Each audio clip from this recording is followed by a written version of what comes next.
You can. Got one more chance. Yeah.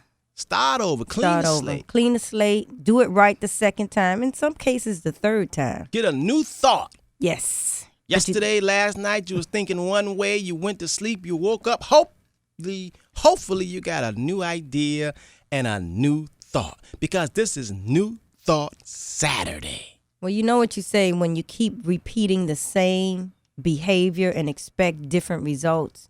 You call that crazy. Crazy. You know, most of us, like I said, the average human being has at least 60,000 thoughts a day. Some people don't know what a thought is. Every time your mind is so fast. Yeah.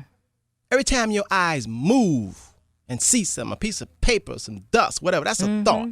Sitting in traffic, cars go by, you looking at the person at the red light. It's a thought. 60,000 thoughts a day. What are you thinking? You can tell the way what somebody's thinking about how they living. What you think is how you perceive life, perceives how you are living. That's the best barometer, the best judgment, the best way to tell how a person is thinking. And how have you been thinking? And how have you been thinking in the past? You got creditors calling you. You ducking the phone. We know how you've been thinking. We know. Take them people's merchandise and don't pay them. Yeah, we know. Oh man, I can't hear myself. I hope this everything's cool because I can't hear myself. I hope y'all can hear me. Okay, now I can hear myself. Okay. What are you thinking? New Thought Saturday. I'm Robert Henderson, Jr., Certified Financial Planner. You listen to WTPS 1080 AM. Where information is powerful. But it's only powerful if you use it. Those of you all who's listening for the first time, saying who and what and where these people come from, are they for real? Yes, we are. We come to enlighten. We come to inspire. We come in peace. We don't want no drama. We don't want no problems. We're trying to ride this thing called life out. I don't even want nobody around me who are not thinking the same way. And if you don't want to be enlightened, if you want to be amongst the living dead, I advise you right now, turn off your radio because this 3 hours from 7 to 10, we getting ready to give it to you straight. The first hour, we changed the format since last week. The first hour is an hour of power, the mental, working on your mind, the foundation of life, helping you to understand why you don't know, why you in this trick bag, why you can't figure it out, what has happened. The first hour is designed to work on your mind. You got to take care of your mind, body, and your soul. And this first hour is designed for you to look in the mirror. It's called face off hour. Look in the mirror. No blame. Look in the mirror. Tell the truth. This truth hour. Got 24 hours in the day. This 1 hour, at least 1 hour, you got to tell the truth. You lie to everybody. You pretending to everybody, but this 1 hour, sometimes when in church they call it devotion and praise and worship. You got to tell the truth this hour. We telling the truth this hour. The second hour, matter of fact, for the day, we're going to have Charles Gibson joining us. He's an attorney out of Coconut Grove, it's called Gables. And he deals in wills and trusts and probate and guardianship. So we're going to educate you. Second hour is called our education hour. Okay, and in the last hour, from 9 to 10, we want you all to call in and discuss things that you have learned, any questions. We got question and answers hour. And it's open phones and call in and ask about anything you want to, okay? So that's our lineup for the day. First hour here from 7 here to 8, we're going to get into the mind, help you discover who you are, your purpose, and what you've been, why you've been going wrong. Last week we talked about 3 stages of life. The dependent stage, that's an infant stage, childlike mind. Don't know. And all of us went through the dependent stage. Some of us still in the dependent stage. Some of us 70, 80 years old, and we still are dependent. The second stage of life is called the dependent stage. And most people, all their life, they only heard they're trying to become independently wealthy, independent. They don't need nobody. Some kids who's still in the independent stage want to be independent, but they don't have no demonstration that they can be independent. They trying to talk mess in your house, tell you what to do. They don't have no job, no money, don't know nothing. Trying to tell you about the boy and the girl. They 16 years old. They don't know nothing. They in love.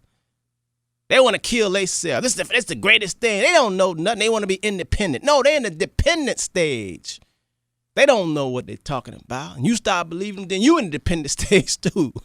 You dependent on them. So the second stage is the independent.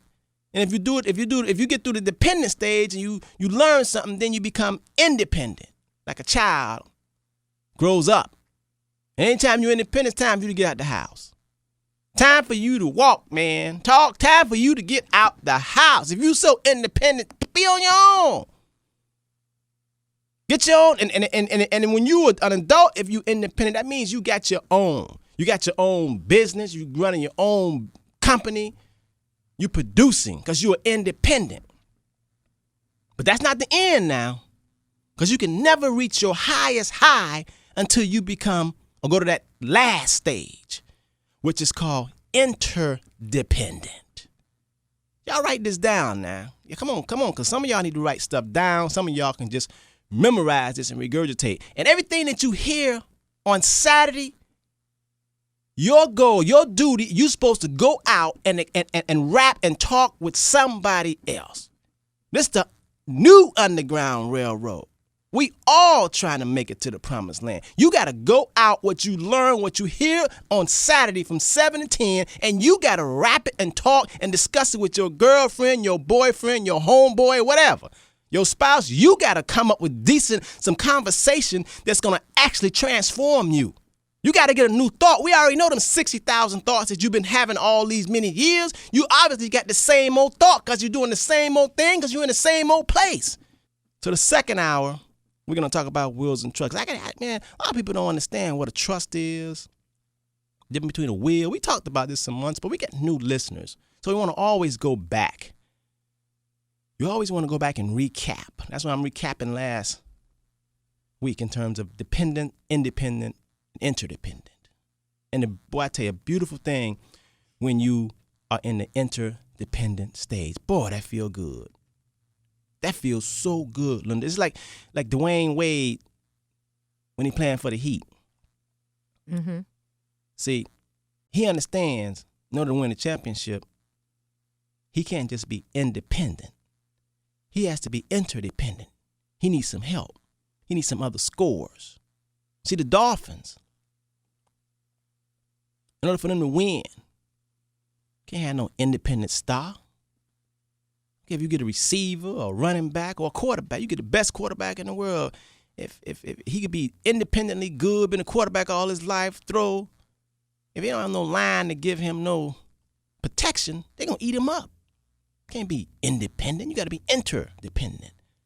Now, what does that interdependent mean? That means that you have went through the stages of childlike infancy, dependent, then you became independent, and now you need some help, interdependent. So you deal with like minds. See, Lynda, you are considered independent, but you also have risen to the interdependent stage. Is it safe to say that you can only be interdependent if you're around and surrounded by dependent people? Interdependent individuals that are living, producing, growing their business, creating wealth. 99% of them are doing it with other dependent people, and they create an interdependent state. I can't be interdependent by myself. No, but listen. No, there's no such thing as being interdependent by yourself. You Okay. first, you have to be independent. Meaning you're an independent worker. Okay, you're independent. You can work independently. Don't need anybody else. You do can my do- thing in a little cubicle. Right. You can do Okay. your little cubicle. You could sit there and you put whatever your job is. You do it good. You follow me? Right. And then what you do affects another independent person. Okay. And together, y'all interdependent. You follow me? See, that's how we can look at sports and look at this metaphor and understand it.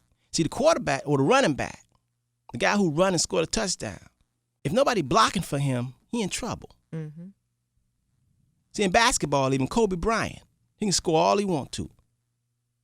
If he don't have nobody getting rebounds and playing defense and helping him, because he only can go for so long. Anytime you see any business, any corporation, any successful business, that means you have some interdependent people working. They got to deal with life. And if you happen to just be a paddle, they going to use you. A lot of people are paddle. They don't know what to do. So they say, okay, I'm going to put you here. I'm going to put you there. And you're going to be part of this. And they use you. You got to understand the scheme of things, where you fit in. This isn't blaming nobody. All of us have thoughts, ideas. We can be inventors. We can be creative. Matter of fact, it's a sin not to create. You can't go from one place to the next if you ain't creating something. And most of us are really messed up, miserable, because we're not using our God-given talent. A lot of us, Robert, you hear people go, I don't do this with white people. I don't do that. I don't work with this person. You will not get to the next level, especially if you got an independent white person, green person, Pakistan, whatever, unless you become interdependent with someone. You can sit there by yourself and say, I did this. I'm the one that got the license. I'm the one that built this. But unless you work with somebody else, you will not take that business to another level. It's like the house we just finished. Now we scheduled to do 2 or 3 more. We hooked up. You got to give Lynda Forrest a shout out with an excellent contractor. We can take it to the next level. We could have pulled an owner's permit and just trudged along and hired individual people. But once you get together with like-minded people, you take it to the next level. Right, you can't do nothing by yourself. You can't do it by yourself. No. That's the only way to go to the next level. It's the only way to keep something going. Now, get a lot of people been working hard, and it's just something, they missing it. That's why I wanted to talk about this word. You got to understand the principles of life, okay? You got to understand the principles of life.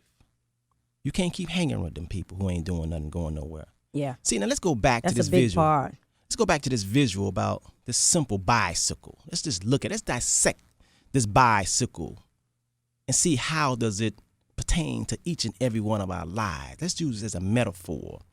See, a handlebar is a handlebar. Handlebar don't even look like a paddle. So the handlebar can't say, I look better than you, paddle, I'm better than you. The bicycle need me more. No, can't say that. Handlebar can't say that. No, because some people can ride bicycles without handlebar. They can ride them with no hands. Yeah, they can. Man, it's 7:45 already? I'm just getting, man, my goodness, I haven't finished this mental thing yet. I still want to talk about helping yourself first and why that's a principle and why. Got to get your head right. Right, you got to do that. Got to. Man, I only got 15 on me. I could talk 3 hours on this. Man, because this is the root of everything. This is the root of it. This is the root of prosperity. You got to understand the roots like a tree. You got to understand the root. The soil got to be good. Listen to Robert Henderson Jr., certified financial planner, Lynda Harris, business partner, colleague. We're live in WTPS 1080. Keep it locked. We'll be right back after this station break.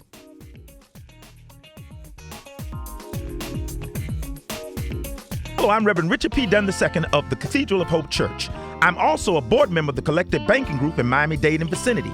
Our chapter started in 2004 and really gained critical mass in 2006.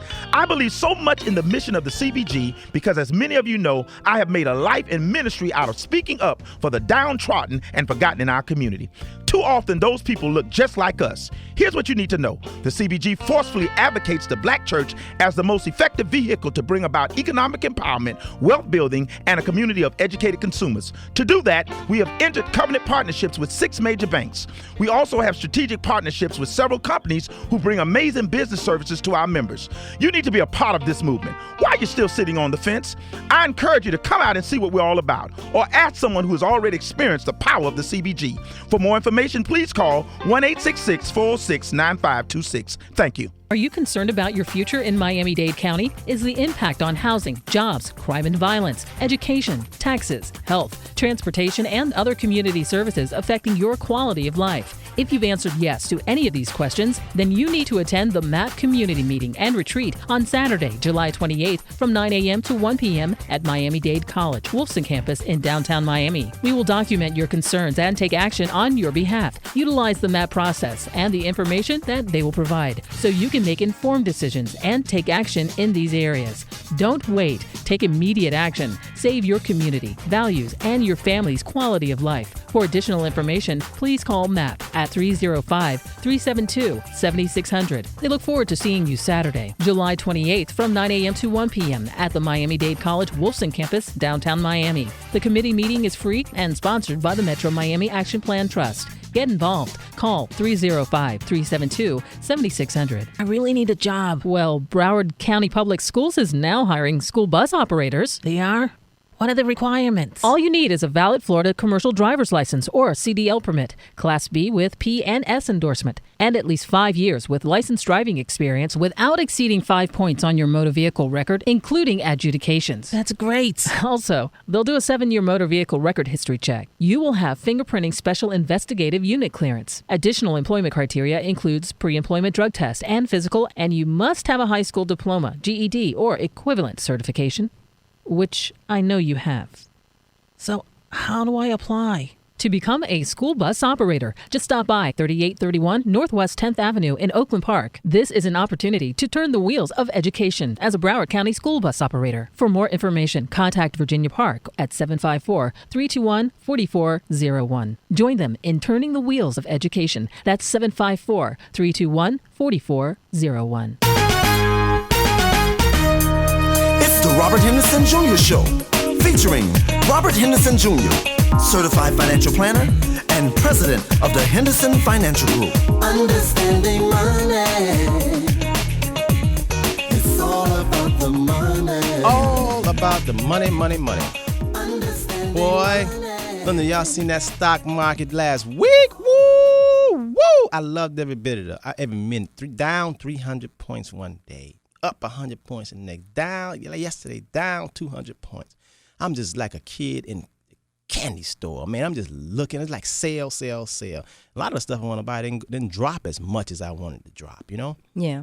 I mean, just great. I'm so happy, man. I don't think I got one call from any clients that was worried. Man, so the principles and understanding is starting to get through. I don't think I got any calls.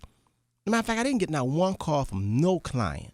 You're educating them not to panic. Right. I was thinking, perhaps, and we're talking about the mindset and why we keep doing the things we do, and we're trying to change people's mindset. Every day, the news, whether it's radio or TV, start the day with the market up or down. Right. Most people, when they hear the Dow dropped 300 points, that continues to scare them. See, I told you it was risky. I told you it's gambling. It's down. It's up. I got my money in it. Oh, my goodness. It's down 300 points. They don't understand that's natural. That's the law of the stock market. It goes up. It goes down. When it goes down, some of us, not saying it's a rule, buy more. It's like a Macy's 3-for-1 sale. Because it's going to go back up based on history and demonstration. No one has a crystal ball. So I'm thinking, Robert, maybe that continues to scare, especially black people, into shying away from the stock market. Well, because they get scared that here's a bull market, but something like it's down 300 points. Oh, my goodness. Yeah, but see, and we're going to talk about this again some few months back. We started talking about what the Dow Jones represent. Right. It doesn't represent all the companies that you invest in. It's only 30 companies. That's it. And, for the most part, I think, the people who come in our office, we start educating them. They get it. And use, what happens when someone comes in our office and they open up an investment account, then we always set up an education day where they'll come in and we educate them on the principles and the understanding. Right. Got to get in their minds. Right. Because even yesterday, it's like this. I'm not going to give out the stocks that we actually recommend in stocks that we actually put, invest in, because, there's a lot of haters out there. People that listen to this radio show, everybody don't like us. Some people just, just trying to just get something for nothing and actually just pick our brains. And you have a lot of advisors. And for the life of me, I still don't understand why, I think I'm a real down-to-earth person. But I don't get other advisors huddling up with me, black advisors coming to me, talking and just rapping about, hey, man, because, it's like 4 million people between Dade and Broward. I couldn't even handle all of them. And surely you got other people, other advisors that work for other investment firms. It seems like they would come together and we would rap and talk, but they don't. It's that crab thing. So, and I know a lot of them listen to the show, but, they got to look in the mirror. And they hear me, and you ought to look in the mirror and say, why not? Because I could be making $1 billion a year. There'll still be $1 million, billion, trillion on the table. There's enough for everyone. People just need help. But when you're thinking selfishly, you think you're in competition. I don't have any competition. I actually don't have, now, I don't care if I don't have any competition. You know what, 4 million people? It's only 365 days in a year. So ain't no competition. I just hope wherever you're an advisor, I hope you're advising your people. But I know to get to the point in terms of, the market wasn't down for everybody. I mean, I'm looking at this solar stock here. I ain't going to tell y'all which one. Right. But the people who come to our office and open up, they know which one. This thing is, the stock market was down 200 points yesterday, right? Right. This thing went up $3.30. It went up 3% in one day. In other words, this stock continues to go up. As a matter of fact, it was $23 10 months ago. Okay? Right now, it's $110. Can you believe that? Oh, my goodness. Let me tell people what 10 months ago? Yeah. Let me tell you what that really means. Okay. That means that if you put in $2,000 10 months ago and just put it in this company, today, your $2,000 is worth $11,000. That's it, and you ain't pay no taxes. You ain't have to put no insurance on the money. Right. And matter of fact, they say this thing is going higher and higher because it's dealing with solar and energy and that sort of thing. And a lot of clients have it. A lot of our clients have it. So they look at that. They look at their statements and they know. So the market drops a little bit. Matter of fact, on this company, I was hoping yesterday that it would drop and go on sale so I can buy more, because people who just coming into the office, I want to put them on this, but this darn thing keeps going up. So I'm hoping they split it. So 2-for-1 split or 3-for-1 split so we can buy more. But that is amazing. So that's if you put in $2,000. Imagine some of my clients put in $23,000. Wow. And in 10 months, their $23,000 is worth $110,000. That is a phenomenon. So those of you all who thinking that you're getting 10% or 20% or 5% and all that, you all don't know what's happening in the real world. This is our time. It was 5 or 6 years ago, it was real estate season. This is our time. If you don't know, you better ask somebody. No, really, ask somebody. Now, don't get me wrong. In the year 2000, in 2001, it wasn't the season for investing in the stocks, unless you just want to come early and start buying your seeds. But most people don't have that kind of wisdom to come early. You know what I mean? Right. Most people don't have. It's like waiting. Macy's or Dillard's getting ready to have a 90 or 50% sale off everything. Some people come at 7 o'clock. I never went to no store at 7 o'clock and wait for it to open at 9 o'clock. You know what I mean? Some people come and they do that. Some people line up. They want to see a movie. So basically, so you have to wait that time. So if you just start investing in the stock market and doing things in the year 2000, 2001, you'd have been early, because this thing ain't really started rocking until 2003. In 2004, in 2005, and 6 it took off, 2006, and boy, in 2007, man, we having oh my God, I just can't even describe what kind of year we having. Y'all just don't know. If everybody who's so dope knew what was happening in the stock market, everybody stopped selling dope. You wouldn't even see no brothers shooting crap and playing with each other and playing. No, they wouldn't. Matter of fact, if Michael Vick and all the homeboys knew exactly what was going on in the stock market, how these white people making so much money, they would not be fighting no dogs. There's nowhere in the world. Allegedly. They would not. They wouldn't be doing it. No. They'd be having too much fun making money. Do you know $5,000 invested in February is worth $27,000 in a particular company? Can you believe that? A lot of people have already spent $5,000 on things and trinkets and dinners and drinks. We have to get out of the mindset. We need you.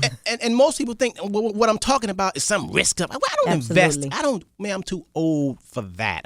The next month, September, I'll be 49. I don't invest in nothing. I gotta stay glued to the monitor. I can't go to the bathroom, or I can't go out of town. And no. I'm past that. I hear a lot of people saying, "Yeah, but what if it go down? Yeah, but what if? Yeah, it went up now, but how about the time?" You get a lot of those kind of people too, Robert. Yeah, that's like somebody saying y'all ran the marathon. What if y'all fell down and got hurt? Lynda and Robert. What if what is that? I mean, what do you mean, what if that? What if we don't play the football game? How we going to win? Right. That's like saying, well, if you play football, you're going to get tackled. You shouldn't want to get tackled. Well, come on, this is the game of life. What if you don't get in your car and drive to work? You fired. Those are the people that invest in bonds and CDs. Right. The guaranteed. All right, let me finish I just want to talk a little bit about this market, man. So I'm so happy. Now, because I don't want everybody to think, I'm telling you, it's timing. Everything is timing. Yeah, right now it's time for the stock market. I'm telling you, mutual funds kicking butt now. Those of you all who just got scared away because in the year 2000 the market crashed, you say you don't never want to invest in stocks. You is out of your mind. You don't understand. That's like you 16 years old and your boyfriend hurt you, your first boyfriend, and then now he quit you. Now you don't want to mess with boys no more. You don't want to fall in love. You don't want to have nothing to do with a relationship. That's an infant mind of thinking. That's like the sun is out, it's feeling so good out here, and it start raining, and you say you don't want to go back outside no more because it rained yesterday. It ain't going to rain always. Everything has principles. It's the principle of the thing. Prosperous. There's certain things, a rule or law exemplified in natural phenomena. There's certain things that you should do starting from your first job, your little summer job. Yeah, let's think about it. I'm zeroing in on something. I'm a visual impulse thinker. I just and I just thought about this bicycle. Let's get this. I want everybody to visualize a simple bicycle. You ain't got to visualize a 15-speeder with all them gears and all that kind of stuff. Just visualize a simple bicycle, and let's look at the principle. Now, the whole thing of a bicycle is to go from one place to the other. Just like us as human beings, we want to go to one stage to the other stage. We want to go from being a dependent to interdependent, to being independent to being interdependent. Let's look at that bicycle. Okay? Now, the paddles. Those paddles that you paddle, they're independent. They're independent. They're different. They're independent than the spokes and the seat and the wheels. They're independent. Right. You look at the chain, the little chain that you have to spin. That's independent. You follow me? But just having the paddles by itself, the bicycle ain't going nowhere. If you just have a whole set of paddles, it ain't going nowhere. No. If you just have the chain that's being an independent chain, a chain is a chain. A chain is different from the front tire and the back tire and the handlebars. But the chain is a chain. It is independent and it does what it does. Right. But it will not move that bicycle until it's connected, interdependent, until it's connected with the rest of the independent parts of that bike. And when you put them all together, the bicycle can go from one corner to the next corner. Whoa. Get you to work. See, a lot of people going to work on bicycles. Man, did somebody just get that? I just thought of that. You know that. Just thought of that? You know me, impulse guy. You know, good. we come here, we don't have nothing written down. I got a visual. That was good. Did anybody get a visual on that? See, that's how we are. And see, and as far as the black community, we sidetracked by all this white people, black, all this kind of race thing. We sidetracked. See, white folks ain't got no time to be worrying about you. Rich white folks ain't got no time. Man, rich white folks got to deal with life.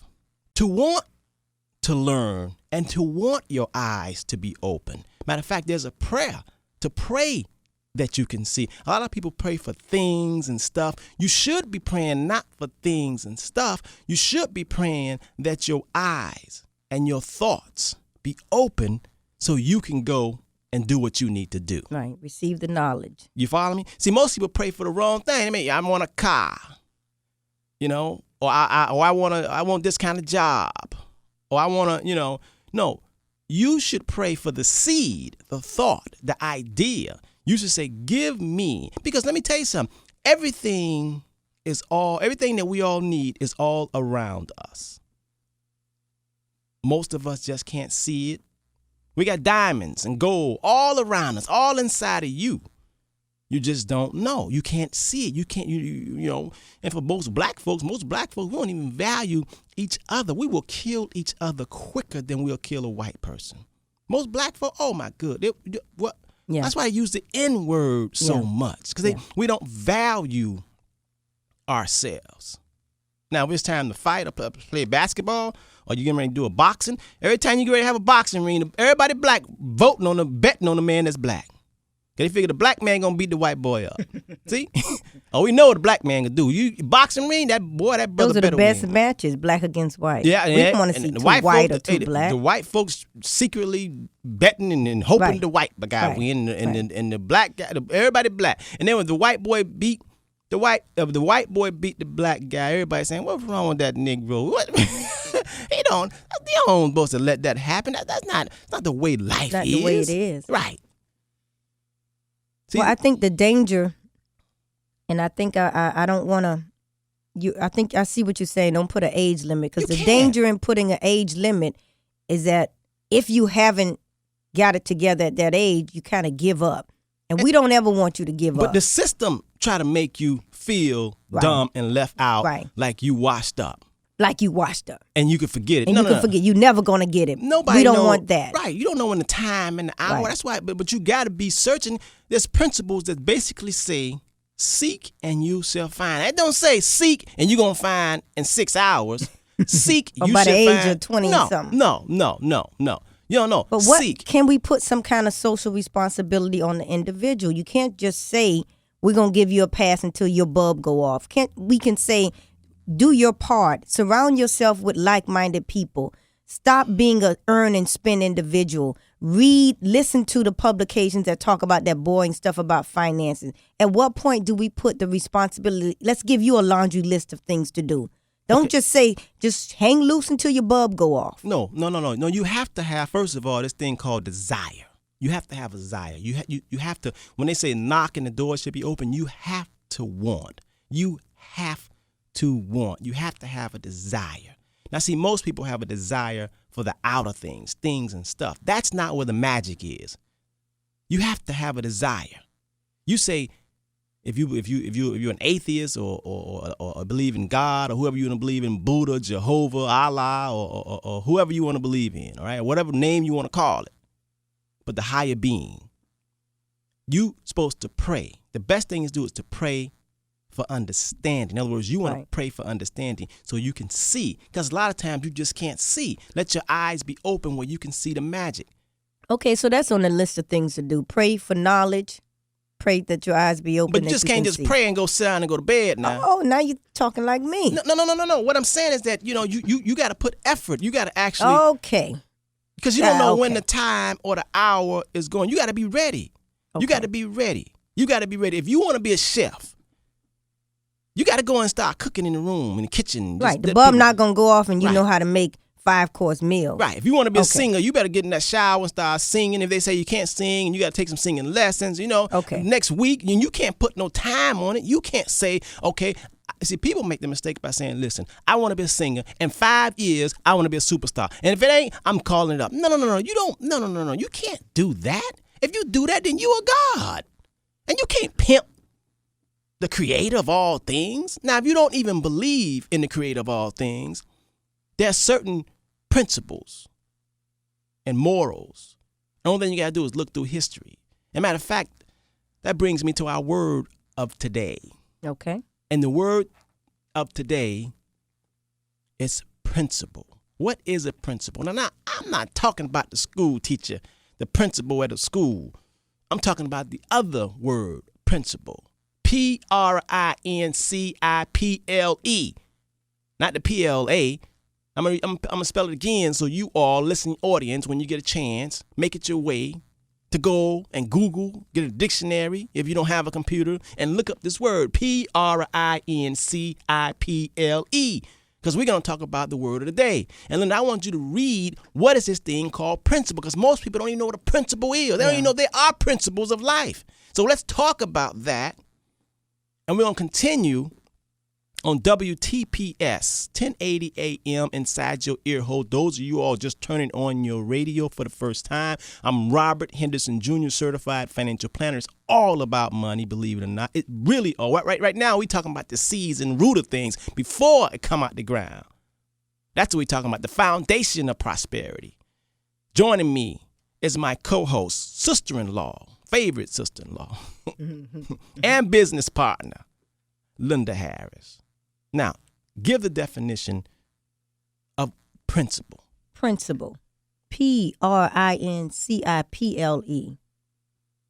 A rule or law exemplified in a natural phenomenon, the construction or operation of a machine, the working of a system.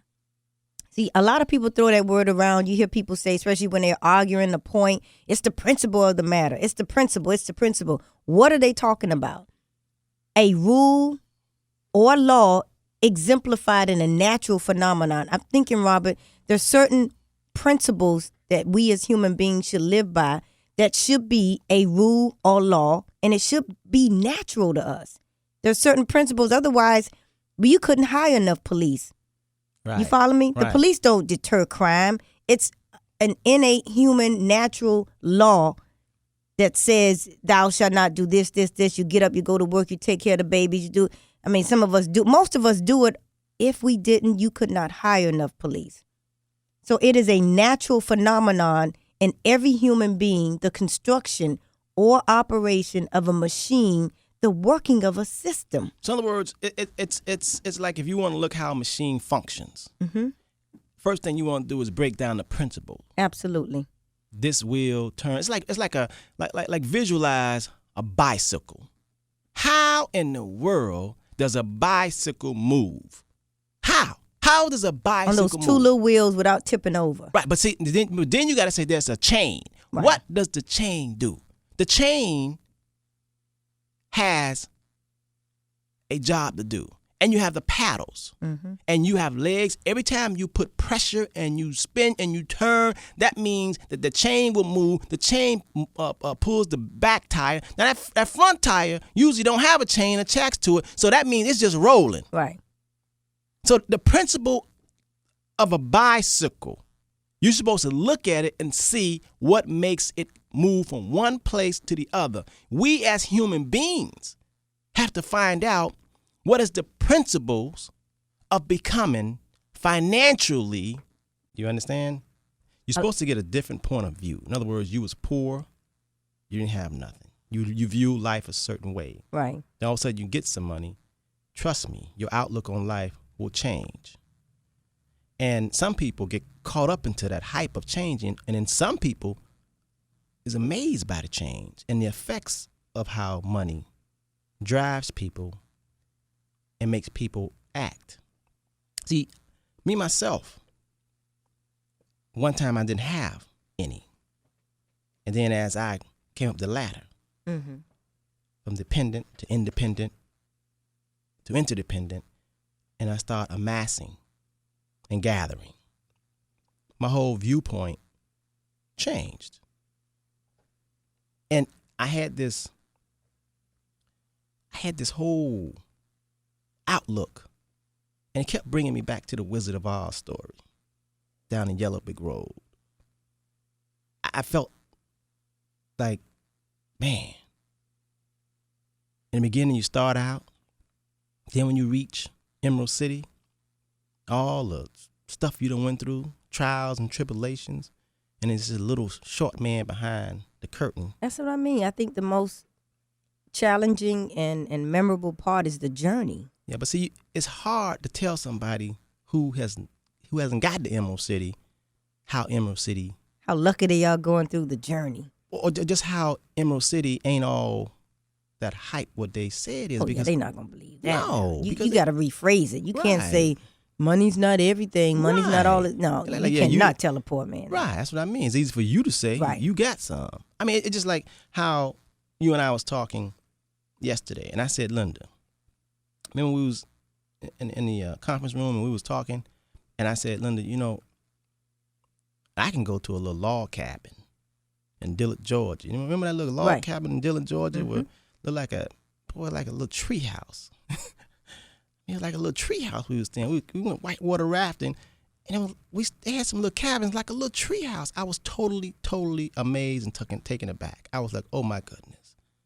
And I said, you know, I could actually go there, me and my wife, and just live and, you know, and just be peace. Because I'm at a point now in my life that they haven't come up with the dollar figure that can stand next to peace.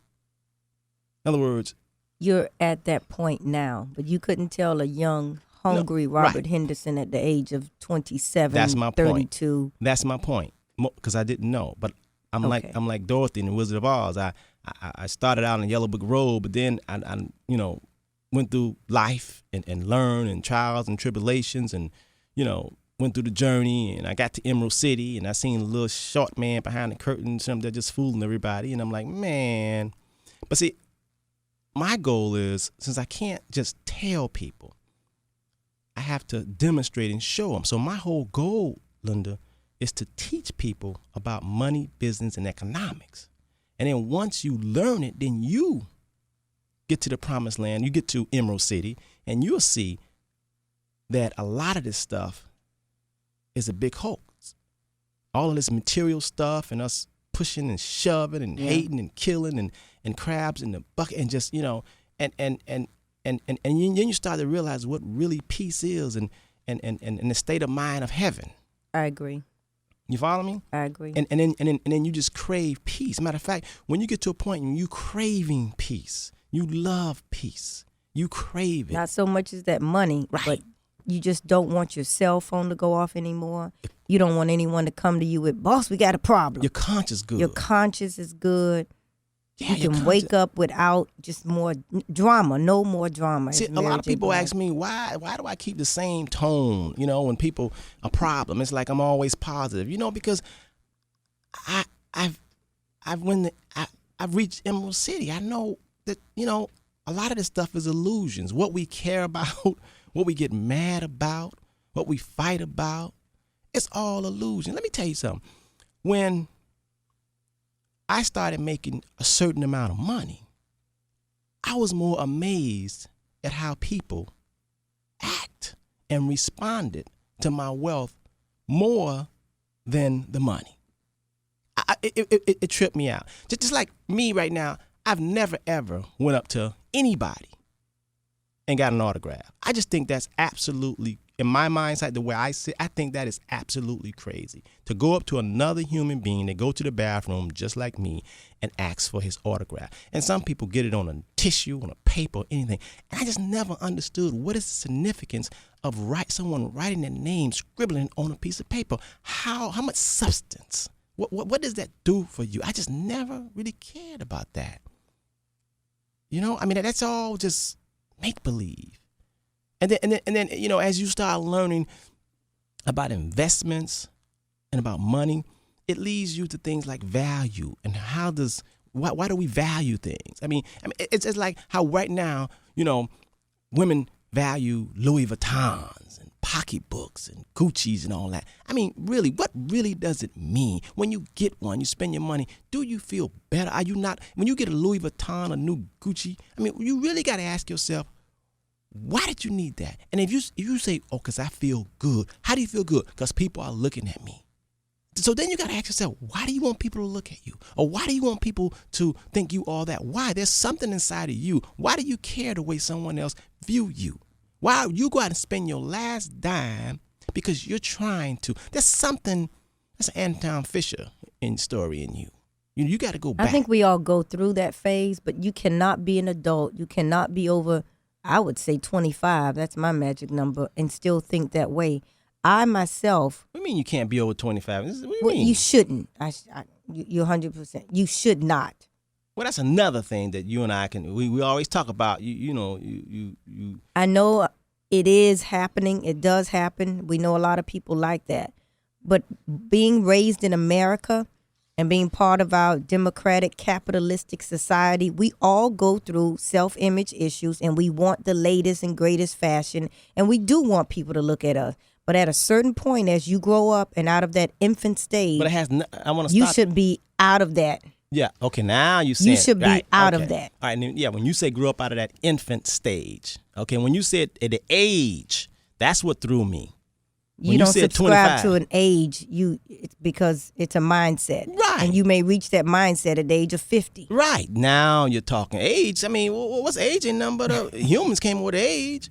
Age ain't what is it? 25. I mean, you got a lot of 25-year-olds that act like 2-year-olds. Yeah. You know. My personal perspective of money, I used to be the kind of, I don't do the malls, I don't do designer things, I don't do the Chanel glasses.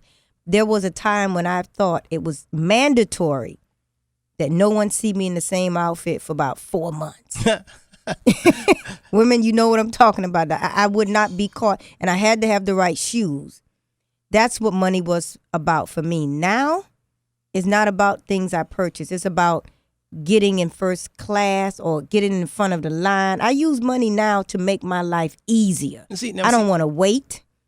I want the best of the best. I want the best concert tickets if I'm at a concert. I want first class. I want that's what money to me now that I use it for. I don't put things on my body or trinkets and bling. You sure don't, because you I don't wear jewelry too much. You know what I mean? But I like it for the best spa treatment. It's just about making Lynda's life easier, calmer, pleasant. That's what money is for. Not even my car. I don't drive a fancy car. You sure don't. No. You could be driving a Bentley. You drive an old car too. I drive an old car. It's not even about that. It's about making Lynda's life easy. So that's where you have grown. That's where I have grown. The petition say she can't get me in and she got 5 people. Guess what? Money. I'm in the front. So you use it. I'm in and out. Right. I'm in and out. All right. So a lot of things that a lot of people so you've grown into that. Absolutely. So that's my point. That's why you can't not dog somebody out or come down on someone because they're 50 years old and they don't know what a mutual fund is or they don't understand. Because we're gonna disagree on 50 years old and not understanding because Lynda, how can the information is out there. The information is there. I will not give anyone a pass for not taking advantage of the knowledge there. Don't say it's the white man's fault. Okay, now I'm one to never say it's the white man's fault or the red man or the yellow man or the don't green say man. They don't teach us and they haven't taught us. Well, I mean, what we're talking about right now, we must admit that we haven't been able to speak this openly. I mean, especially in South Florida, down here in the South. I mean, we haven't been able to have these type of discussions, these truth moments. Most of the radio stations that we listen to, they play the same music, the same, so, we haven't had this. So this, WTPS 1080 AM, is providing, us a stage, an audience where we can sit here and we can discuss openly, which is helping a lot of people because we get calls all the time. Okay. A lot of people think the same way. But this thing, see, age, that's why no one should feel bad about when their light bulb come on. You should rejoice when your a light bulb moment, all of a sudden you got it. I agree. So no one should be mad when that. Matter of fact, when your light bulb and all of a sudden you get it, you should rejoice, cry, be happy, and say, I see now. Because your eyes have been opened. And you should be truthful and honest with yourself. They merge their skills, knowledge, task, and become interdependent. Right. Okay. You follow me? Now and the sky's the limit in that case. It's a beautiful thing. It's a beautiful thing. It feels good. It's like if you're the star player and then you want to come to the bench and just get a break because the other independent people are going to keep the game moving. Right. And you get a break, get a towel, then you come back. You know what I mean? You feel confident you can pass them the ball and they won't drop it. Exactly. That's a good feeling. Right. You got a company. You feel confident that you can go somewhere and come back and the house not burned down. Exactly. You follow me? Exactly. Hey, that's that music. That means it's time for us to take a station break. It's 7:15 Saturday morning. Keep it locked. You listen to Robert and Lynda. We'll be right back after the station break. Yes, all about the money. Understanding money, it's all about the money. All about the money. Don't ever kid yourself. The bottom line, when it's all said and done, where's the money? Who got the money? It's the money. It's about the money. Does it ever stop, or are we always on this lifetime journey of? Because once you get it, it's a journey making, and actually, I think that's the most fun part about it is the journey. As you're going through it, making it, and closing the deals, and deciding how you're gonna make more. Then once you get it, it's all about retaining it and keeping it and not letting someone, whether it's a man or woman or something you see on TV, take it. And then lastly, it's keeping it. See, tiring on it and making it work and grow for you. It's all about the money. Yeah, and it's amazing how it's hard for a poor man to understand when a rich man say that it's more than about money. See, it's easy for the poor man says it's easy for you to say. Rich man hasn't always said that. No. Okay. Yeah, I used to get confused about that as well. No, but see, the more money you make, you're supposed to learn. If you're watching and being careful, you're supposed to learn the effects of money. Wisdom is supposed to set in. It's the principle. I've been married to my wife happily. My wife is my best friend. 20 years. Have we ever disagreed? Yes. Just because we disagree, you think I'm going to quit or fire or get a divorce? I ain't getting no divorce anyway. Shoot. I ain't getting no divorce. She can do whatever she wants to. I'm standing in the back room. She a housewife, too. She got no job. She ain't get ready to take me, man. Bring the dude in the house. I'm all standing here. I got too much assets. No. I ain't going nowhere. I believe in that. You bring them in. I ain't going nowhere. She know it too. All the money I done made. Don't try to trick me. But she ain't gonna do that because she believes in principle. She knows what goes around comes around. She knows if she dig a hole for me, she might as well be digging one for herself. See, these are principles. So I don't understand, man. You running behind somebody trying to hurt somebody and stop somebody. Somebody owe you something, leave them alone. Leave them alone if they owe you. Don't keep going behind them people. Leave them alone. Now let's go to this. What I say, reason why you first. It's a principle, Lynda, where you gotta first help yourself first. Oh man. Natural law of things. Yeah, I know Gibson's coming up at 8:00, but he gotta hold back because what I gotta do, I gotta first go through this. Why you must first help yourself first. I'm talking about tithing, giving to the church. I'm talking about you trying to be a we. You can't be a we until you be a I. You cannot be a part of the bicycle if you can't be used. If you're not a component, you can't be a part of a bicycle. An orange does not help.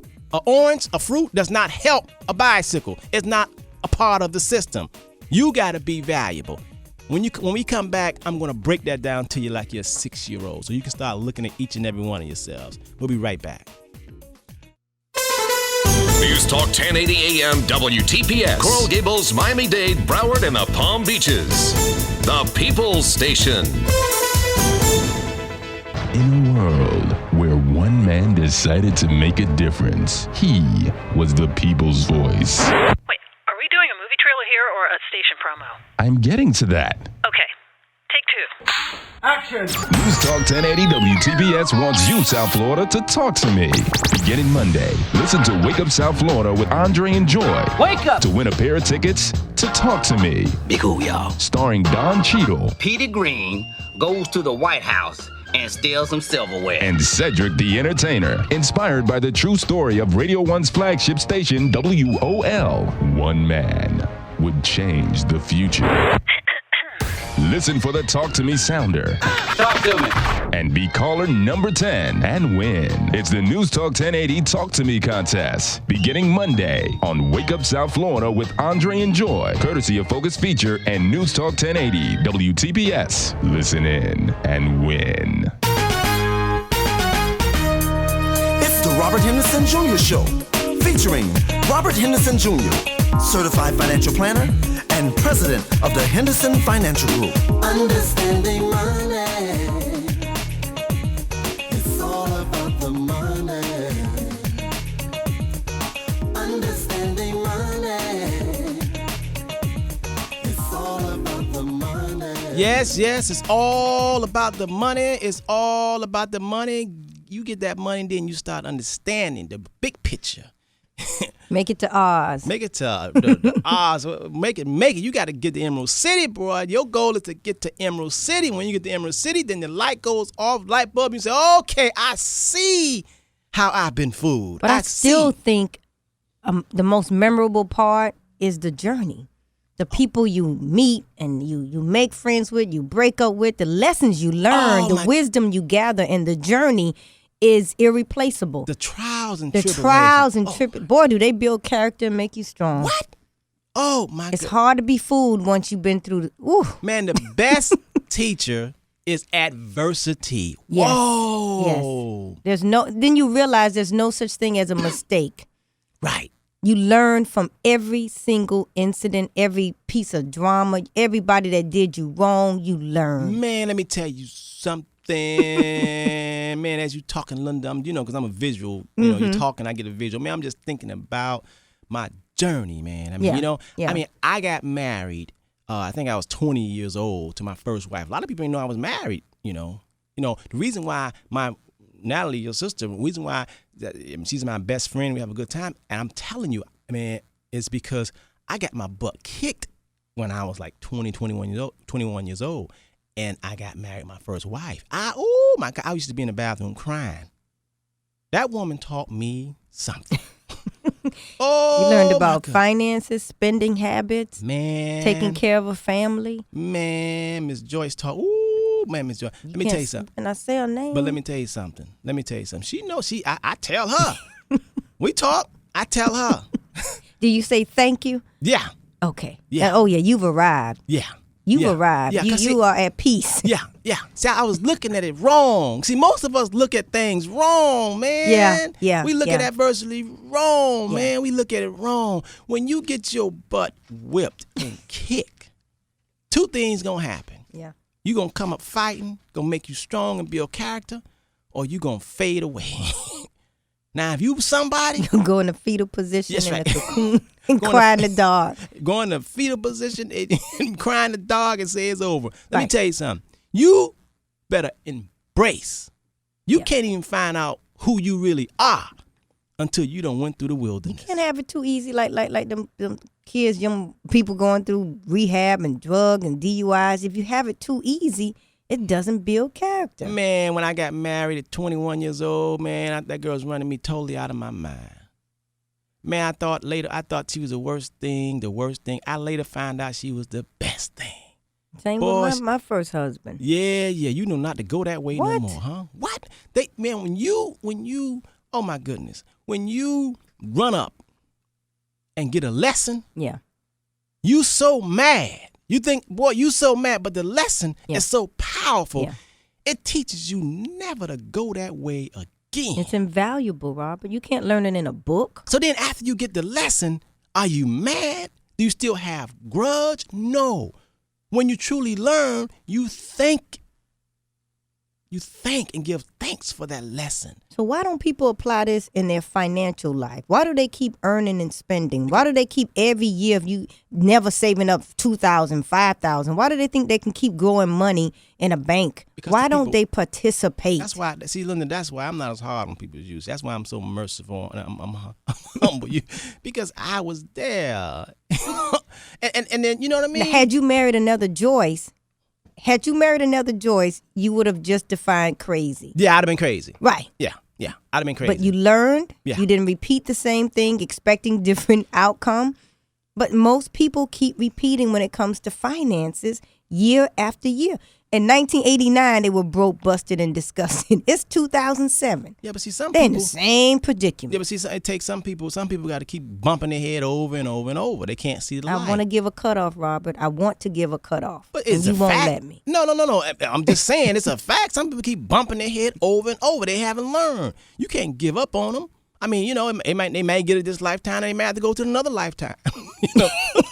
See, there's an afterlife. Yeah, no. See, I personally believe. Now I don't want to get into that. No. People think I'm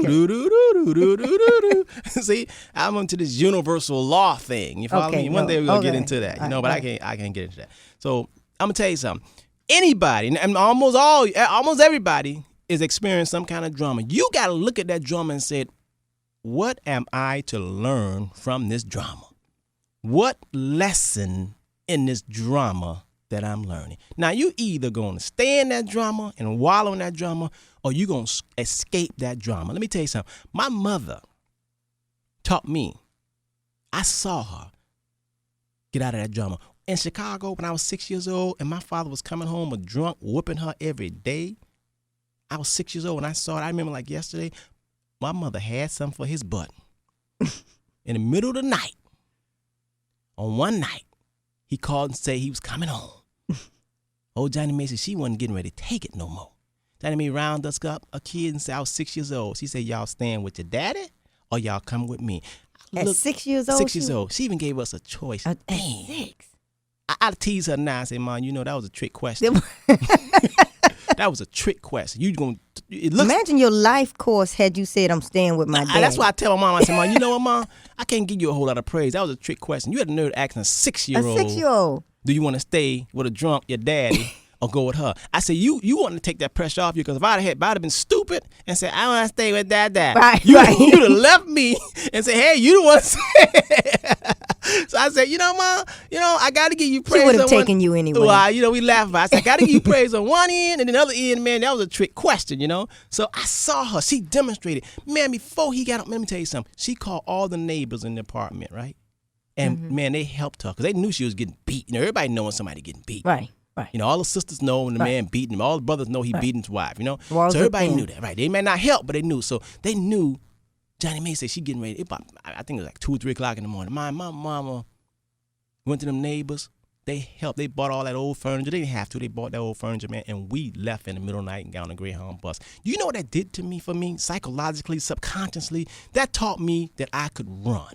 That taught me any situation that you're in, you can move and get out. Leave it all. You follow me? I used that situation on my first marriage. Okay? When I felt like everything I did turned to boo-boo. I mean, I couldn't do nothing right. The girl, I couldn't do nothing right. The girl, oh my God. I was trying to please. Couldn't do nothing right. Every time I make some money, she's spending, quitting I make some money. The girl would have me buying things I couldn't even pronounce. I didn't know what a Raymond Wells watch was. I was spending diamond jewelry. I didn't know what it was. I was just trying to be married and be a good husband. That's all I was trying to do. Every time I had my back bent over. The girl was buying $300, $400 dresses. Man, it was back in 1980, man. I didn't know what. I just said, Lord, I'm on a treadmill. This girl just spending. I don't know what I'm going to do. I can't live like this. And, when I finally left, I'm sick and tired. I left too. I left. You cut. I cut. I said, I can't do this. I'm drowning, man. I can't do this. Was it the middle of the night like mama? No, I wasn't in the middle of the night. I told her Cinderella is leaving. Or Cinderella.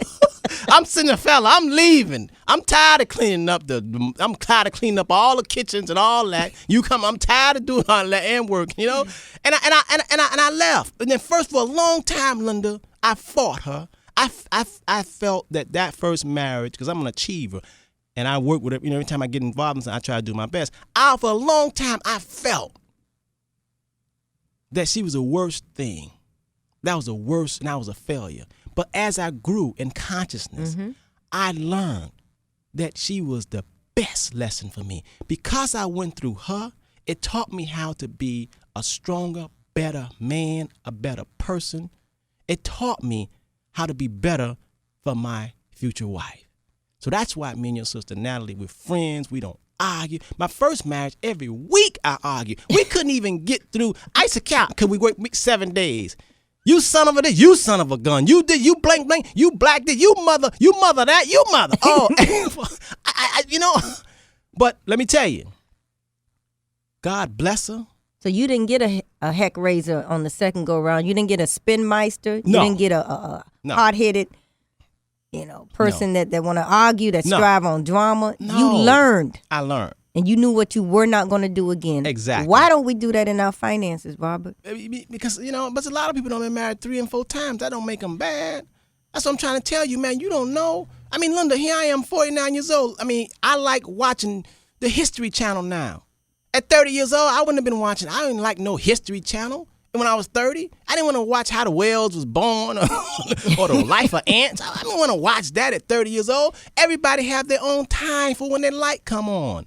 So that's why you got to be, you just got to, when people come to you, you just got to be, willing. You just got to keep your light on. I am you can't definitely give up. willing. And you're right. I don't want to put a age or time limit. You can't do that because you take away people's hope. Right. And you can't take away hope. No. You either got hope, and we talked about it yesterday. Yeah. Hope or suicide. Right. Which door? Which door? And once you close the door of hope, right, people start feeling despair. You don't want to do that. Right. Who's Sandy got on? 100%. Sandy, who's that on line 1? You got it blinking. You ain't telling me. It might be my ex-wife on line 1. Yeah, Ma, I told you not to use names. names. Oh, she's good. She's a good person, man. I love her. I love her. She get along with Natalie. She contributed to who you are today. Yes, she is. I'm It's telling like you. my ex-husband. He was the opposite. He didn't want to work and buy me all those things. Man, anything I can do for my ex-wife, I will do it. She knows. Oh, you have definitely grown. Well, I had to. My A lot of wife, people and Natalie can't know do it too. Now, come on, man. We at peace. Yeah. Let me tell you something. Everybody who have, and let me tell you something, them Ali sisters, oh, my God. Man, they taught me a lesson. Woo, Lord. My goodness. I love them, love them, love them. I ain't going to say no more. Lynda holding her head. Woo, Lord. Woo.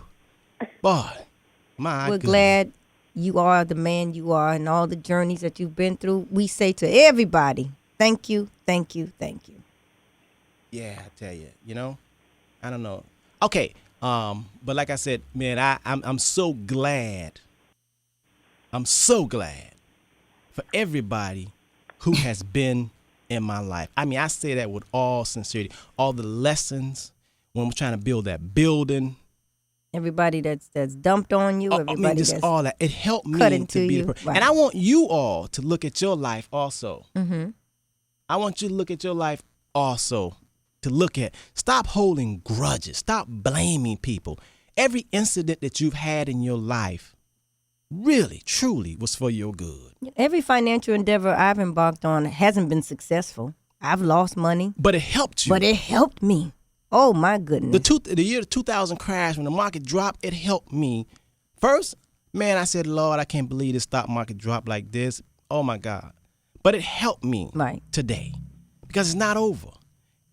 See, you cannot go around blaming people. You cannot go around having grudges on people. You stunt your own growth and you block your blessings. When you do that, that means that's a sure sign that you missed the lesson. And when you miss the lesson, you're bound to repeat the course. Meaning you got to have drama.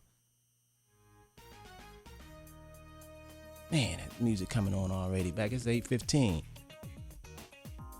We're just trying to get people to learn from past financial mistakes as well as personal. We want you to change your mindset. We want you to develop better habits to get better results.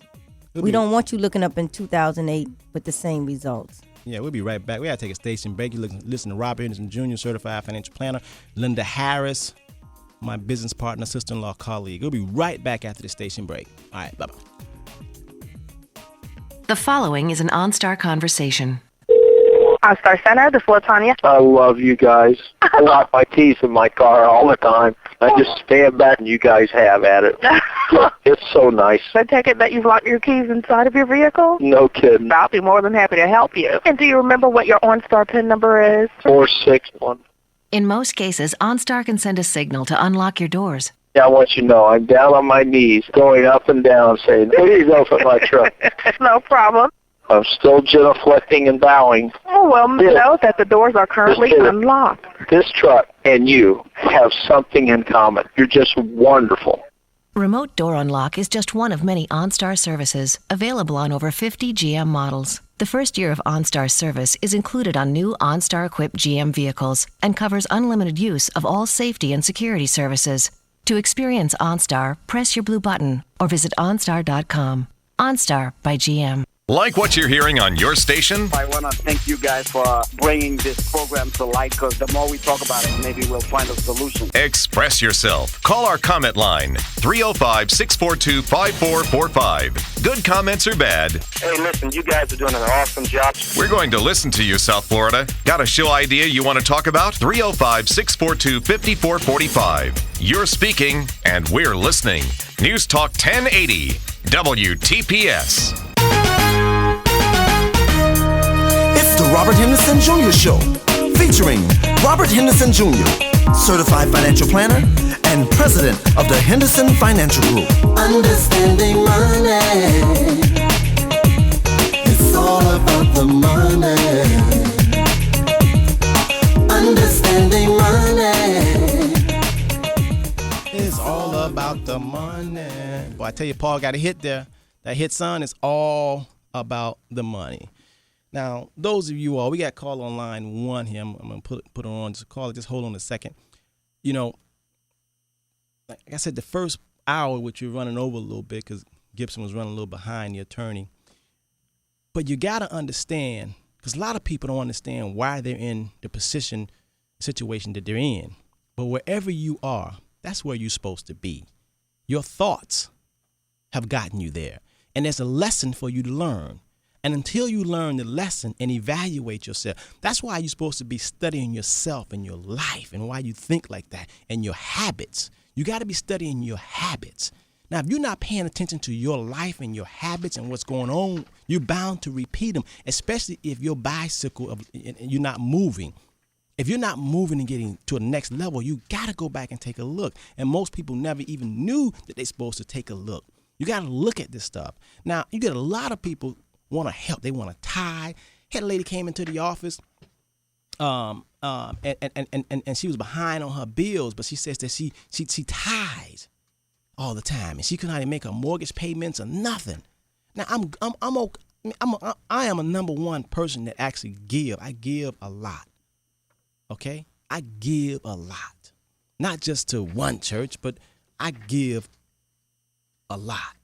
A lot on an individual basis. You give a lot. Yeah, I give a lot. On an individual, one-on-one. Right, I give a lot. Sucker for a sob story. Yeah, I don't wrote $10,000 checks, $20,000 checks. I've done that. But let me explain to you this principle of how first the law, the universal law, the principle, how you must first help yourself. Okay, now before I do that, let me go because Karen been holding here for a while. Let me get her, then she can listen, okay? Karen, are you still there? Robert, good morning, and Lynda. Good morning. Good morning. Robert, one morning I wanted to ask a question so bad I held for 45 minutes. Well, we got you now, Karen. It's Karen Jones. Robert. You say you got an echo or something. And you got an echo. You got your radio on. What? Can you hear me now? Yeah, but you in some kind of. You got to turn your radio down, son. You got a radio there? I don't have the radio on. Oh, you in some sort of echo or hall or something, right? Okay, let me see if you can hear me now. Wait, because I don't want to. I can hear you. Hang up on me. No, I can hear you. Go ahead. Okay, I was reading this book, and it was called You Square. Now, as a beginner, when people are trying to get their financial house in order, do you recommend, because this is what the book says, for us to take quantum leaps instead of incremental steps, like one step at a time? It was almost like the formula of figuring out a way of how to multiply and not add. Well, what you just said, I couldn't get a visual on that. That just sounded a lot of gibberish, a lot of words, quantum leaps and all that. I don't. Give me a bicycle. Give me a visual. The bicycle and the rim. Out of that quantum leap and all that. I mean, the book says what? You got to take a quantum leap, then a little bitty step. No, it's saying, actually, it is saying where sometimes to come out of our unnatural, we need to take steps to grow at a fast level, to grow just at more steps and to come out of our comfort zone. Oh, yeah, yeah. Steps where we can figure out how to multiply our finances instead of adding. You know, like we put $500 in the bank and then we wait for the interest to go, as opposed to maybe we want to go into the stock market and watch it accelerate at a faster pace. Yeah. Or it may just all depends on the individual situation. Man, I know I took quantum leaps. My first marriage, when he stopped working and told me I had a job, I didn't take baby steps then. Sometimes in my experience with life, I take quantum leaps. And no more baby steps. When you getting your butt wore out, you get up and get out of there. Yeah, it's like my mama when she left in the middle of the night. She took a quantum leap. Yeah, she's got on the bus. That was a quantum leap. Yeah, that was a quantum leap. Yeah, she sold There wasn't no baby. She couldn't do baby step and maybe leave one night or 2 nights. Right. I got out of there. Yeah. Quantum leap. Like she couldn't sell his couch and in the mall sell the stove. Get up the money. Right. She got on that Greyhound bus. Yeah, she got on that Greyhound bus. Yeah. Yeah, so they had a book right on that. You just got to run far as run. Yeah, you got to run. Lynda, if you didn't teach anybody else, you just taught me. I don't want to take the little incremental steps. I want to just go ahead and do some quantum leaps and make some changes. Yeah. Sometimes you're right. Yeah, you do. Because I just thought about my mama and like Lynda said, just run. And actually, my first man, I just ran. I just left with everything. Left with the house, the car, the bank account. Just left. Give me nothing. I couldn't afford to take baby steps. Right. When you had enough, you had enough. When you sick and tired, you sick and tired. It's like some people that smoking, all of a sudden, you know, the doctor said they can't smoke, they're gonna die. They just quit. They don't need no program. Yeah, radical amputation. They don't need no program. They don't need no 3-step plan. They don't need all that. Man say you gonna die if you take another puff. Guess what? They ain't smoking no more. No. Yeah, no. That's a quantum leap too, right? we all just have to figure out what they are to get us to where we need to go, though. Yeah, I agree. I think as we get older, Karen, and we're on that distribution stage, we can afford to take the little steps and gradually. But when you behind the 8 ball and you left late, as Robert would say, and you need to play catch up, you may not want to take baby steps. You want to go ahead and multiply, start multiplication and not the addition. I see what you're saying. That's good. Right? I've learned today. I appreciate that, and you all have a great day. Thank you, Karen. Karen. Thanks for calling, Karen. All right, bye-bye. Karen, it's your dentist. See, you need to get out of there. See, these are principles. You follow me? Yeah. I mean, that's like the whole bicycle visual, what I was talking about. I mean, you know, you trying to put a bicycle together, the mechanics of a bicycle. You need 2 tires, you need the rims, you know, you need the handlebars, you need the seat. What if somebody give you a couch and say, put that on a bicycle? You can't put a couch on a bicycle. I've seen that before. No, it depends on what area you in. Oh, yeah, I forgot. Seen air conditioners on bikes. I forgot. Okay. Some brothers are creative. Right. Some brothers in the hood are creative. Right. Yeah, you might see a couch on a bicycle. Yeah, you're right. Some brothers are creative. Some brothers and sisters are creative in the hood, okay? But I think we raised, you know, especially black people and the whole church thing, you got to give. It's better to give than to receive. All those little cliches, and we don't want to be seen as greedy and selfish. Oh, my God, I've been accused of that. She's so selfish. It's because I take care of me. Yeah. I refuse that label of being selfish. I got to do me first, and I won't apologize for that. So first thing you got to do, you got to make yourself strong. See? You got to make yourself strong. You can't be a part of nothing if you're not valuable. Forget about skin color. Forget about all that, man. That's a hoax, man. That's a sideshow. That's to keep you all confused about skin color, man. Go with character. Martin Luther King was trying to tell you about this character thing before they assassinated him. He was getting ready to go on the other side and start talking about economics. He was getting ready to stir up the truth. They had to take him out, man. But let me tell you something. Don't be stuck on that them against us and all that. Value is value. Value. It's impossible for you to be a rose. If you're a rose, weeds gonna come now. Weeds will come around you. Yeah. Weeds are gonna come. But let me tell you something. The reaper, he can tell the difference. A good farmer, a good gardener, I don't care how a weed try to act and look and dress up like a flower. He know a weed. And he gonna, in a little while longer, you will be plucked up if you're a weed. You can't, if you ain't the truth, you will be found out. And so, don't let them label you as selfish and conceited and don't want to help everybody. You have to help yourself first. But it's a fine line now between selfishness, okay, and actually helping yourself. See, you can't. See, let me tell y'all about this tithings. I know I got a lot of people that think that I'm down on the church. I'm not down on the church. Mm-hmm. I'm not down on the church. Okay? Let me tell y'all. Some of y'all done took the blue pill rather than the red pill. Some of y'all know what I'm talking about. I'm talking about the matrix. The blue pill say, I want to stay dumb, fool me, trick me. If you take the red pill, that means you want to know the truth. And a lot of times the truth it sets you free, but it hurts you. Because you start learning the truth. You start learning who is not on your side for real. Yeah, and that hurts. And some people just keep lying to me, just keep me dumb. So let me stay with the blue pill. So let me tell you something. If you're financially tore up, messed up, busted, and disgusted, no preacher, no church should be telling you to give to the church. You first must give to yourself to make yourself strong and fit financially. Once you get strong and fit financially, you will have a whole lot of money to give to the church. Know how I know I'm right? Let's talk about a principle. See, anytime, Lynda, for me to know I'm right, what I do is related to other aspects and other things in life.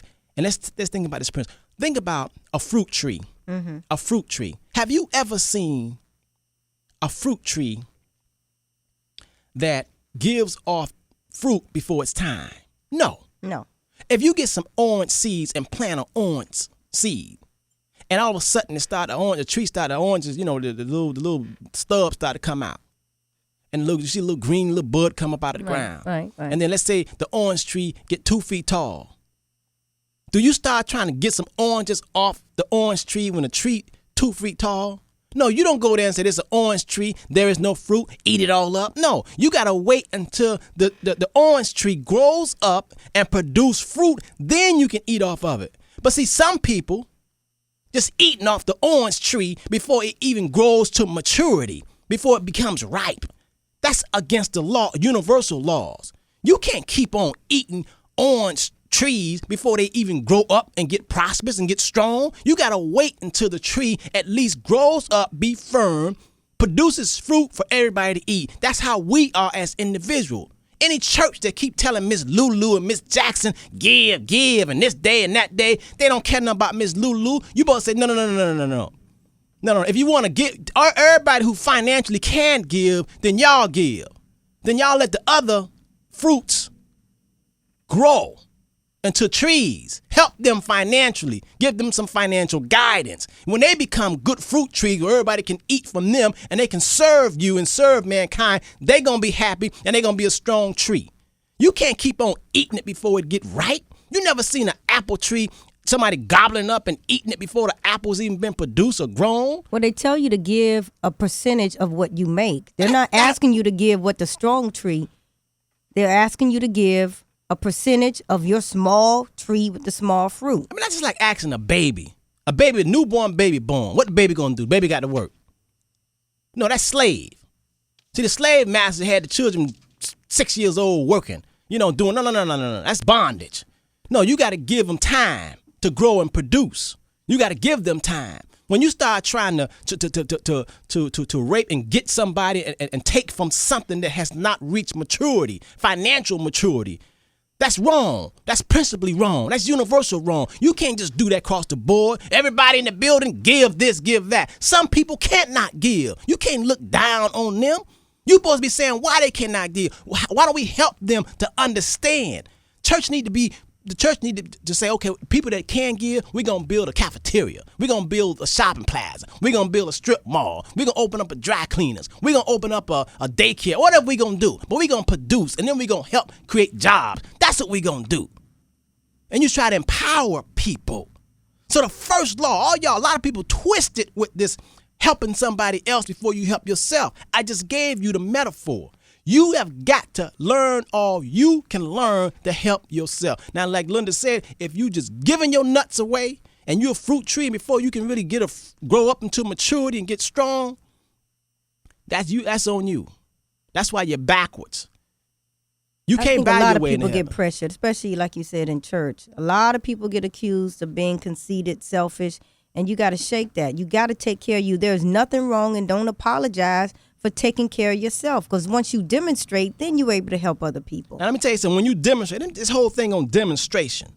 See, when you demonstrate, if a person don't listen to you, then that means, and they see proof, they either dead or they sleep. Now, when you done demonstrated and show a person, right, if they don't believe, pity the person. Absolutely. But they still listen to the person that broke. That's because they sleep.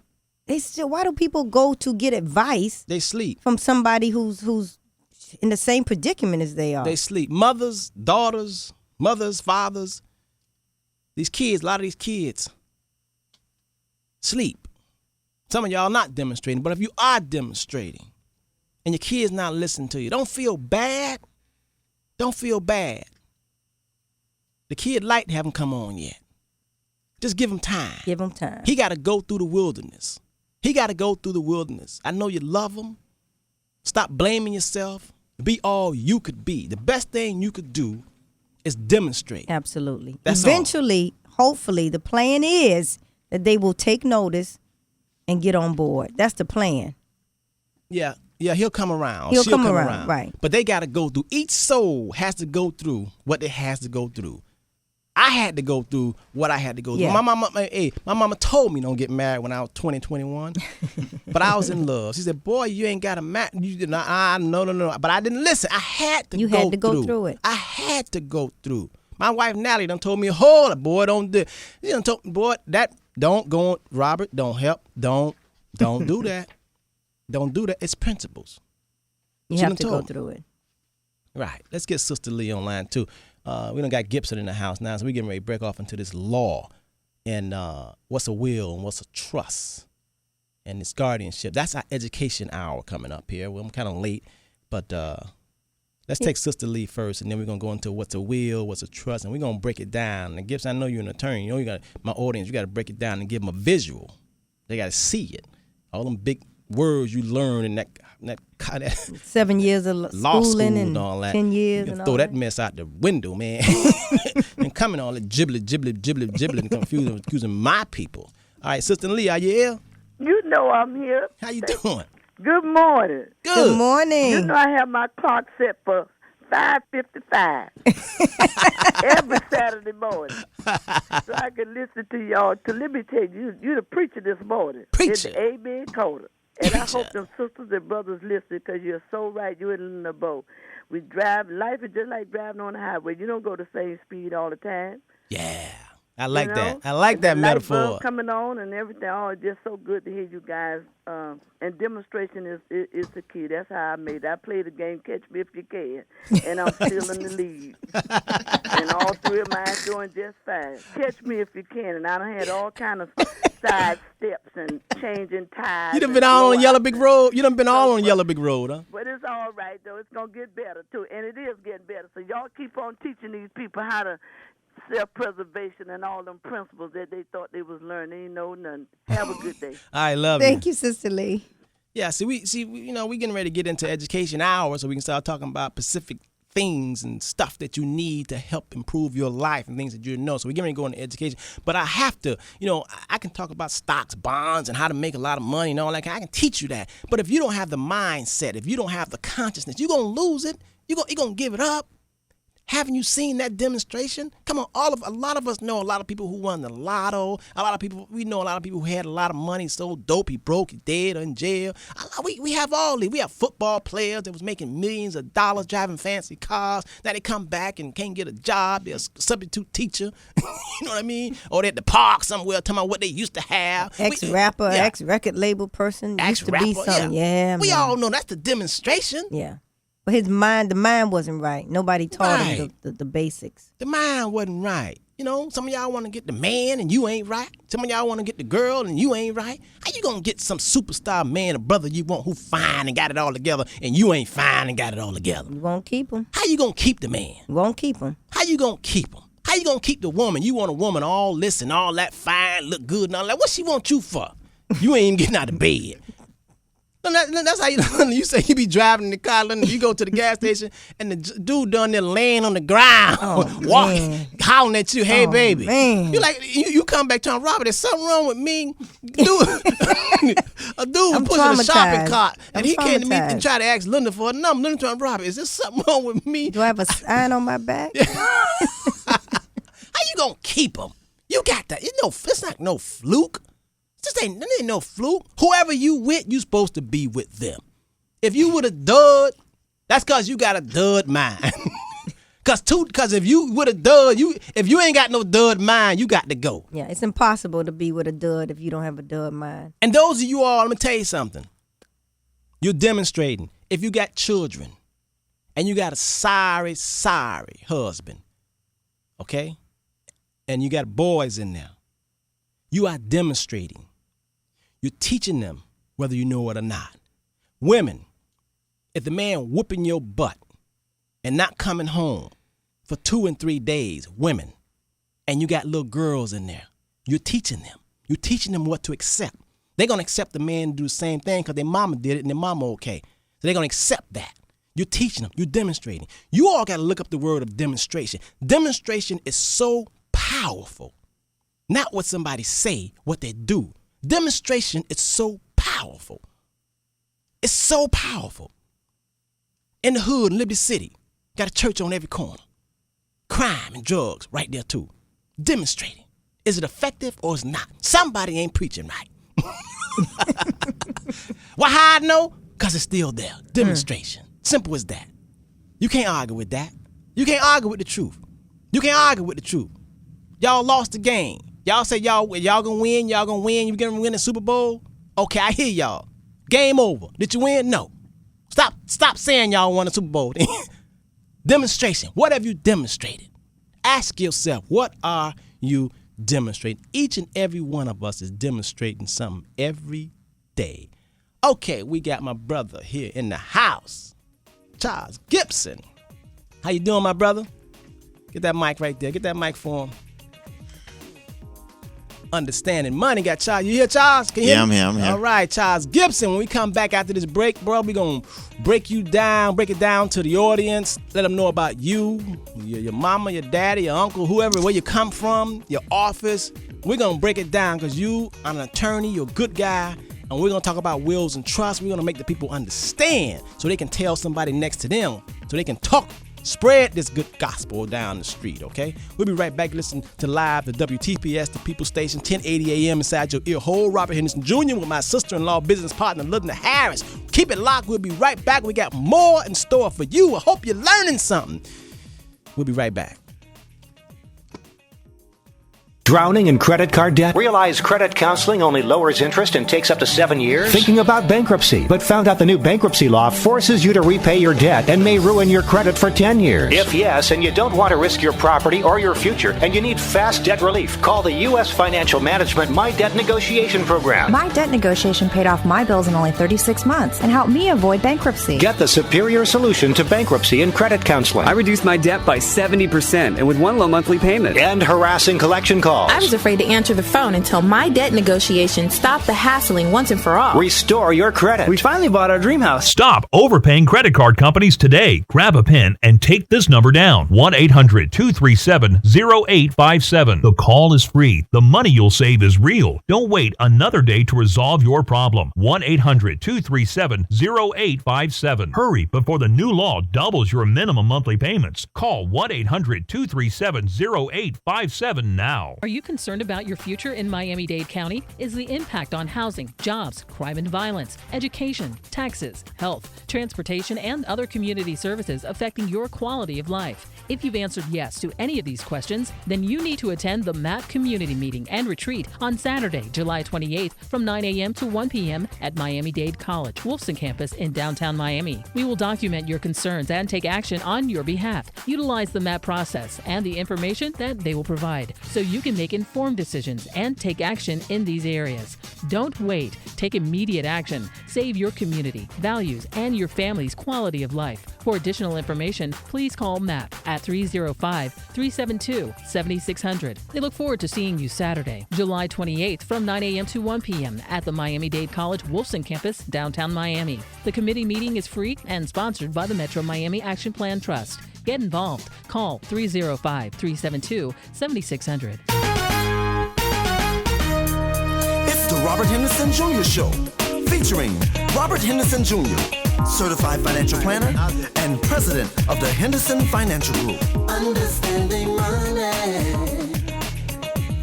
It's all about the money. All about the money. There's nothing funny. All about the money. Listen to Robert Henderson live. I'm the host of Understanding Money. I'm a certified financial planner, president of the Henderson Financial Group, located in Miami, Florida.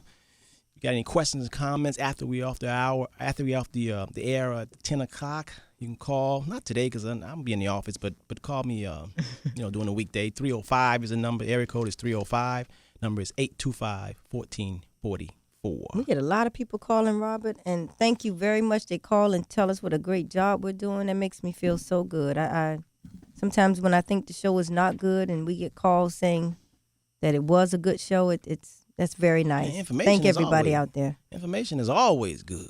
It's always somebody. I'm gonna touch one person, they always know. Charles Gibson, how you doing, my brother?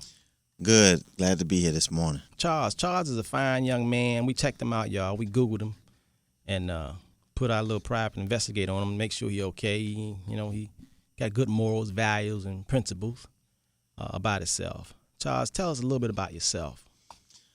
My name is Charles Gibson, and I'm an attorney in Miami. I grew up in Miami. I graduated from Highland Miami Lakes. I'm a Trojan. All those Trojans out there. Oh, my goodness. I didn't know that. Yeah. I didn't know that. Well, I did. I Googled him, And you Googled him? Yeah, I Googled him. Yeah, he's a Trojan. I'm a Trojan. All right. And I went to school, law school at University of Miami, and before that I attended University of Illinois. Okay. Canes, too. Mm-hmm. Okay, all right. In Illinois. Okay. You had a scholarship at UM? That's expensive.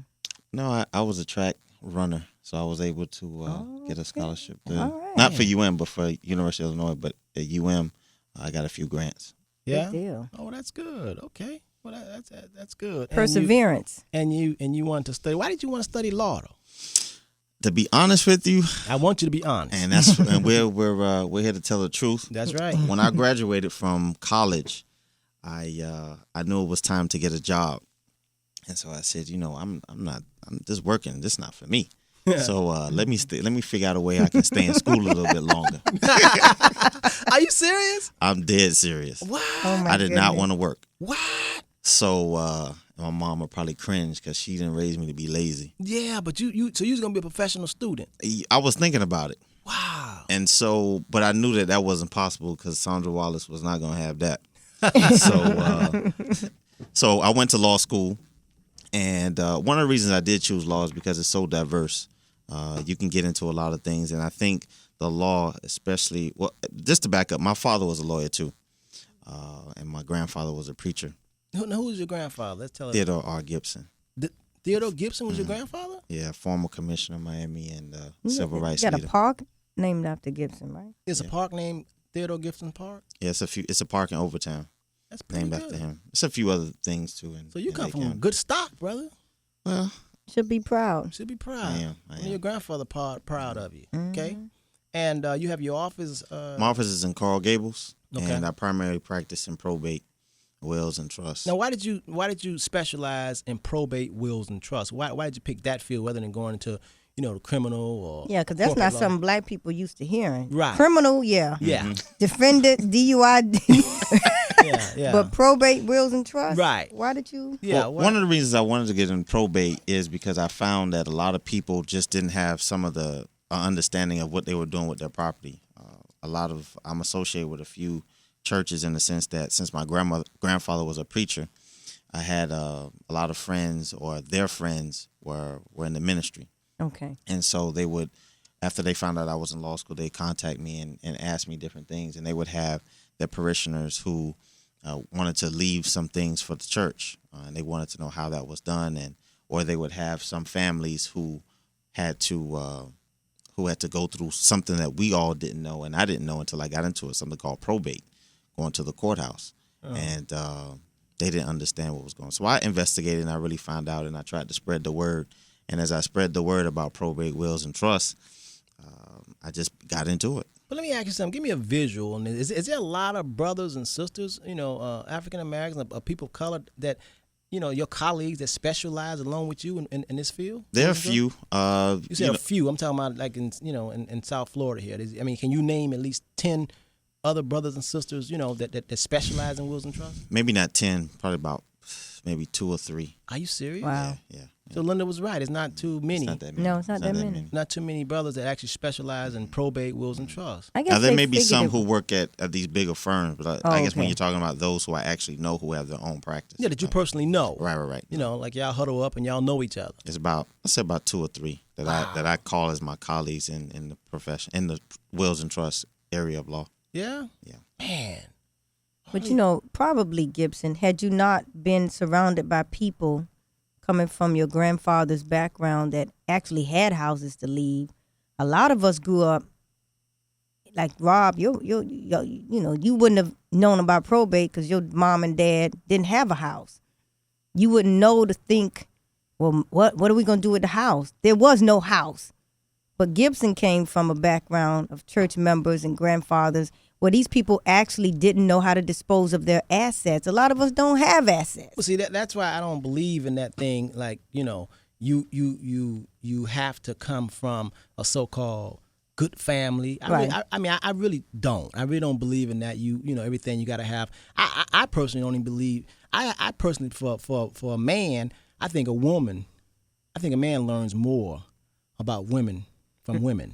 I think, women learn more about men, not from other women, but from men. Fathers and brothers. Yeah, from men. Yeah. So therefore, and I'm saying that to say I don't succumb to that. You got to be raised. You got to have a father and a mother in the house because grandma can do it, or you can. There's plenty of people who are prosperous who come from foster homes.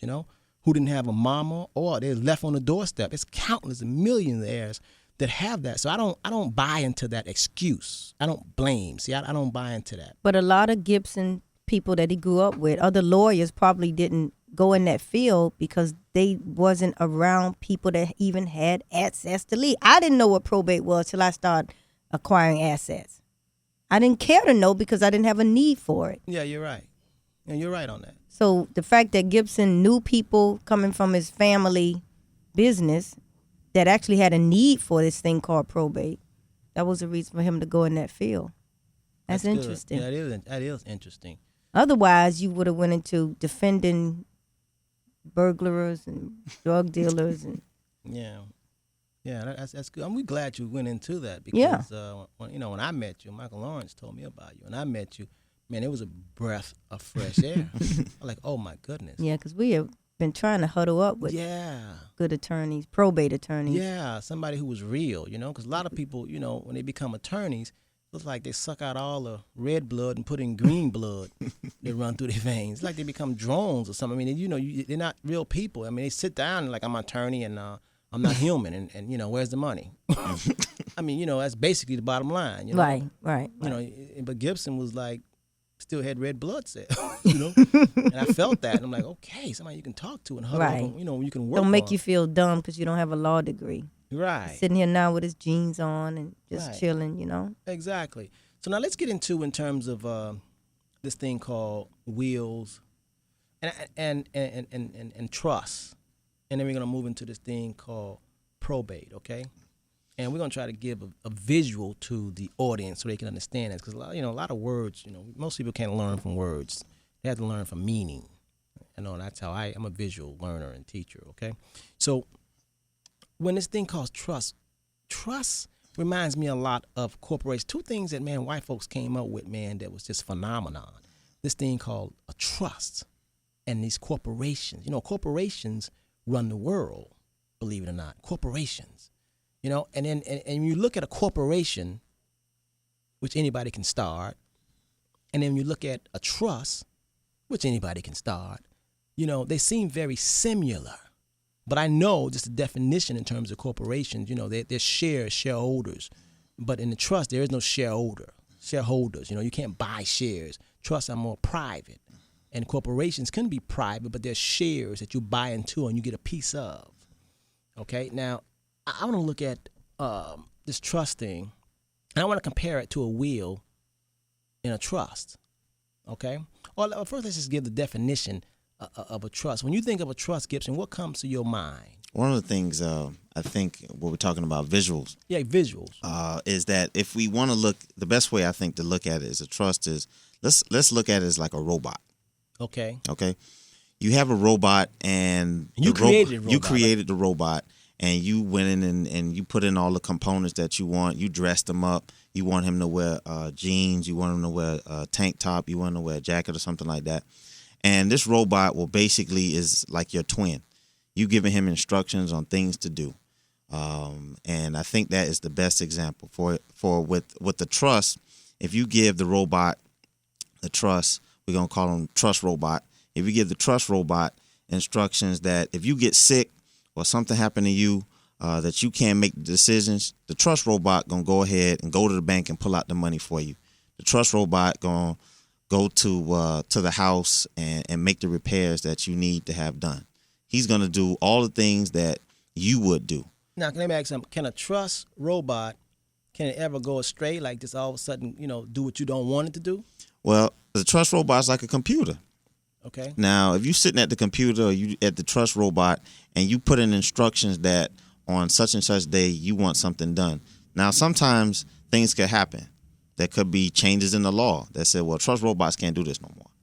So then that will be something. But most of the time, the trust robot will follow your instructions to the T, to your commands. Now, can a trust listen to anybody else?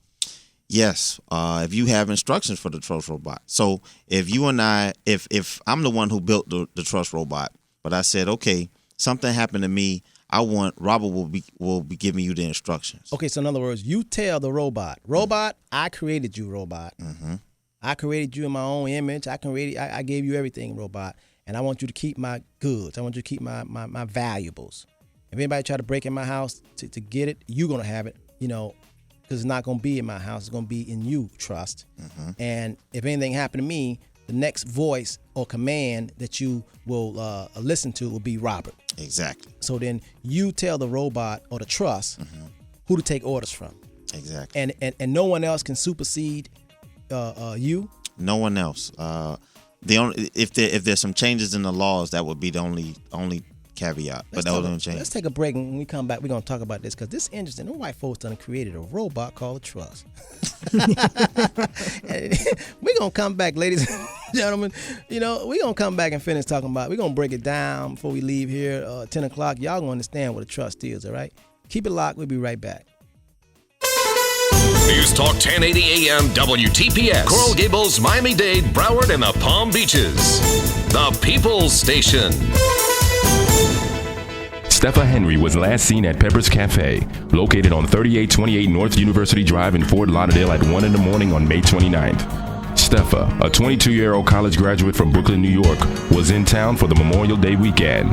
She left her aunt's home in Miami Gardens in a dark-colored 4-door Acura Integra with an unknown person or persons. She arrived at Pepper's, but has not been seen since. Now the police and Stepha's family need your help. She came here with her 16-year-old sister to celebrate her birthday. If you have any information that could help police find Stepha Henry, please call Miami-Dade Detective Brizette Robert at 305-418-7200 or Miami-Dade Crime Stoppers at 305-471-8477. Again, if you have any information regarding the whereabouts of Stepha Henry, please call Miami-Dade Detective Brizette Robert 305-418-7200 or Miami-Dade Crime Stoppers at 305-471-8477. Thank you very much. It's the Robert Henderson Jr. Show, featuring Robert Henderson Jr., certified financial planner and president of the Henderson Financial Group. Understanding money, it's all about the money. Understanding money.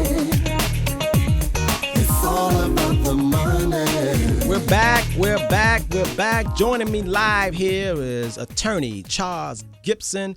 And those of you all who are just listening for the first time, I'm Robert Henderson Jr., certified financial planner. You're listening live to WTPS, the People Station, 1080 AM.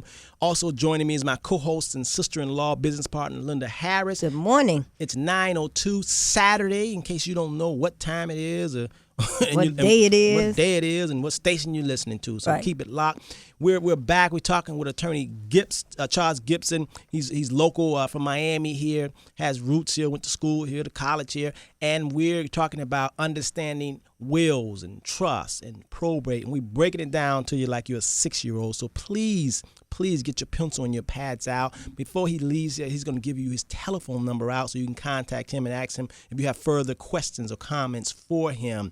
So the preaching hour is over. We're not going to... The preaching hour is over. The understanding yourself, the truth hour is over. We're done with that. Now, this hour here, we're going into the education hour. You all are free to call with your questions and your comments, okay? So you can call in and ask questions when you want to. Let me give you that number just in case. 1-877-825-1080. 1-877-825-1080. You can call us with your questions and comments if you have a question or comment for Mr. Charles Gibson.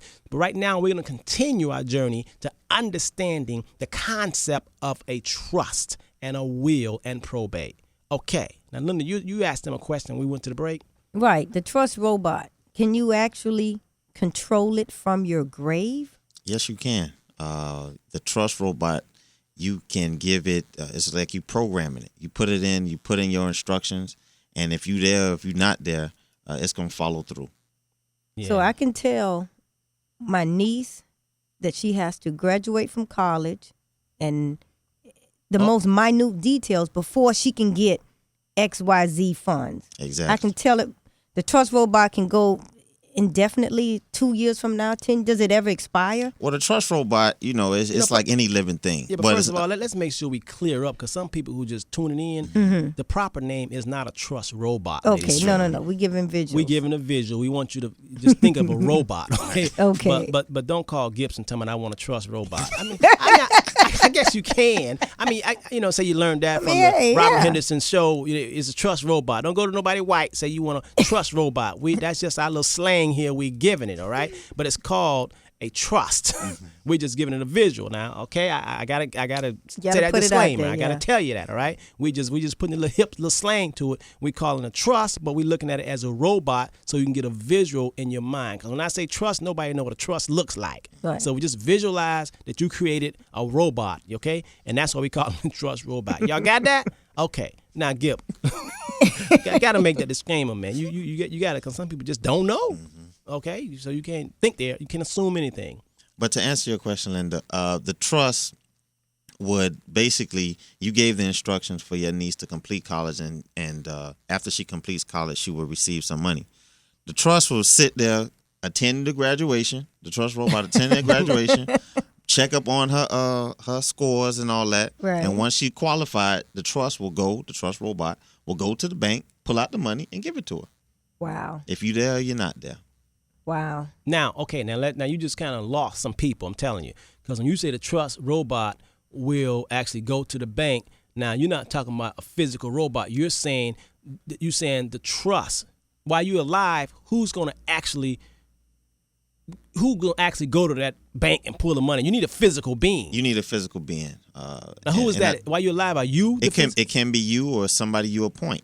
It can be, most of the time, the trustee, which would be the person who's running the trust, would be you, or you would have a family friend or somebody you trust.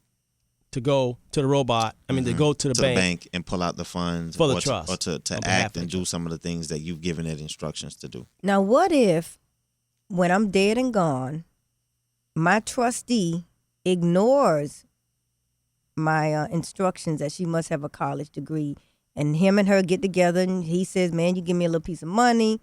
Niecy, you don't, so what? You only completed 3 years. What will happen, or can he do that? Technically, he couldn't do it. There's a law in Florida that's called a fiduciary duty, which means that you have an obligation to fulfill the duty that the trust has given you if you are the person who's in charge of the trust. Now, what typically happens, of course, people can do whatever they want to do, right? But at the end of the day, they got to answer to somebody. Is it a crime? It wouldn't be a crime, but they would be responsible. Well, there could be some criminal charges, depending on what they actually do. They wouldn't go to jail if they gave the money out a little early, but they may be responsible for that money for repaying the trust. Okay. Somebody will have to tell, though. Now, what happens is the jail time will come in if the trust has ownership of some property and they sold that property to the wrong person or what they weren't supposed to sell it. Now we looking into some criminal activity. Okay. So Lynda, with all her millions of dollars that she have, and can I borrow some? No, man, she got that for my niece. She got that for her niece, which is my child. I'm gonna make sure her trust robot. I think we need a new robot. Lynda Trust. She said her niece gonna get them millions. Who's my daughter? We're gonna make sure. Now, so basically, Lynda can basically say with all her millions of dollars that she can, with my 3 daughters, that she, upon them doing certain things in life, they are to receive X amount of money at certain time periods in life. That's absolutely correct. And she could be dead 10 years past. Yes. And she could put up there in the year 2025. My daughter Jasmine shall receive, $10 million. Yes. And nobody can stop that. No, unless the money's not there. But if they have a good financial planner like yourself, right, they will. So the trust, her trust that she sets up, she also will have a provision in there how the money is going to be invested and who's going to be investing, like a financial planner. You can.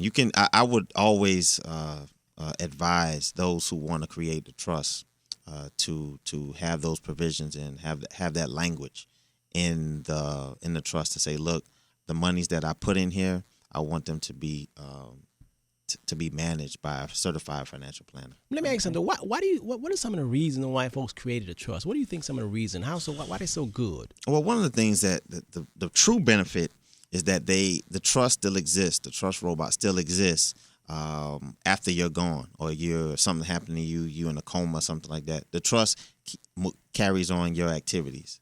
Now, it won't go out there and wash the car for you and all that, but what it does is it keeps everything in place. Usually when people pass away or something happens to them in a coma, everybody's scrambling. They're scrambling, trying to see what they can get and who can get this. And mama said she was leaving this. I got the house. I got the money, But when it's in that trust, it's like mama's still there. Right. And her instructions are clear as day. So, I mean, but a lot of people are often, especially people of color, and there's a whole lot of Latinos also, a lot of white folks too, they've been taught the will. The only thing you need is a will. Mm-hmm. Now, why do you think your colleagues, a lot of attorneys, don't educate people more on trust? Why they just like wills? I mean, why do you think that? Well, the will is really, its true definition is your last statement on this earth. And that you basically sign it, you put it on paper what you want everybody to do or what you want done with your stuff, your property, your money. And it's simple. And the reason is that people advise, or most attorneys may just advise for a simple will, is it's simple. It's a piece of paper. You put it away. You don't have to deal with it anymore. Yeah, but just having a piece of paper that say where your things and stuff will go once you're dead, it doesn't stop there. It's like half cocked. It's not full circle. Mm-hmm. I mean, when you have a will, I mean, you say you want John to have this and Susie to have that. You feel that it's done, but it's not done, because now when you're 6 feet under and you're dead, that will has got to be read. In order for that will to be read and your instructions carry out, it has got to go to a place called probate. Exactly. So when an attorney sets up and a little old lady comes and she says she knows she ain't got much longer and she want to do a will, why do you think that attorneys just don't say, ma'am, listen, a will is only half cocked, and it's not the full thing. I mean, because when you do a will, you haven't completed the process. Because, do you need a trust if you just got one house and one car and one ring? Maybe a trust is for more assets, Gibson? Well, I think that it's a little bit more complicated than just black and white. I think if you have a house, a car, depending on your situation, a trust may be better. Okay. I think at the end of the day, if the house goes into the trust, you still have to figure out, well, what we gonna do with the house? Okay. Is who's gonna maintain it? Who's gonna pay the taxes? Who's gonna pay the mortgage? But let me ask you a question, and back to what I was saying. Mm-hmm. Just point blank, which one gives you more protection, a will or a trust? At the end of the day, the overall cost, and we talking dollars and cents, the trust would be the better route to take. Okay, stop right there.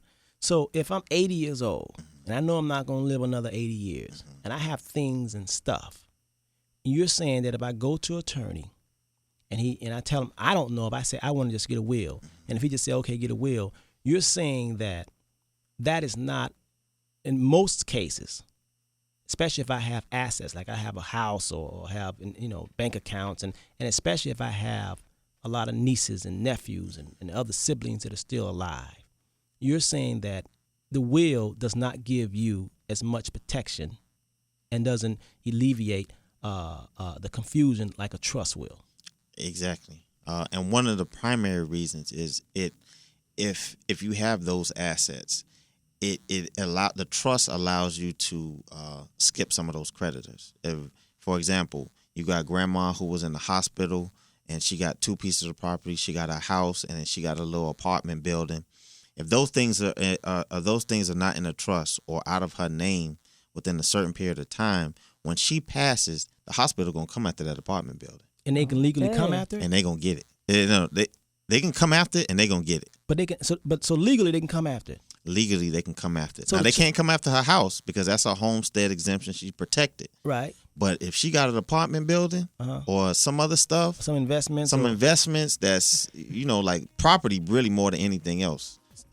They coming after that. And that's if she have just a plain will. If that's if she just got a plain will. See how many black folks, man, and just not only black folks, but Latino folks and just average, white folks just don't understand this principle and this concept, man.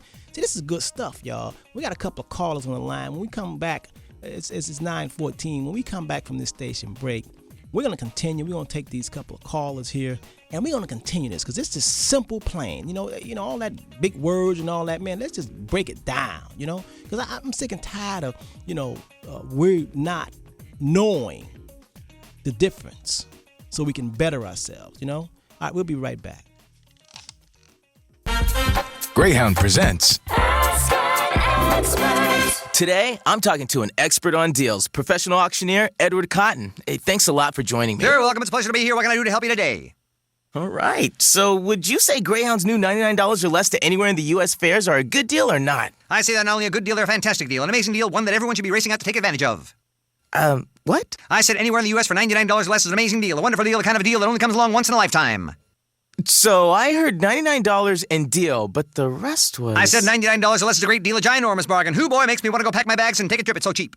Okay, one-word answer. Is it a good deal or not? Sold. Perfect. There you have it. The deal expert thinks $99 or less to anywhere in the U.S. is a great deal. Experts agree. Greyhound's new offer of $99 or less to anywhere in the U.S. is a great deal. Visit Greyhound.com to book your trip this summer. Go Greyhound. Limited time offer. 14-day advance purchase required. Additional restrictions and blackout date supply. See Greyhound.com or a ticket agent for details. Hi, I'm Ed McMahon with South Florida's legend, Rick Shaw.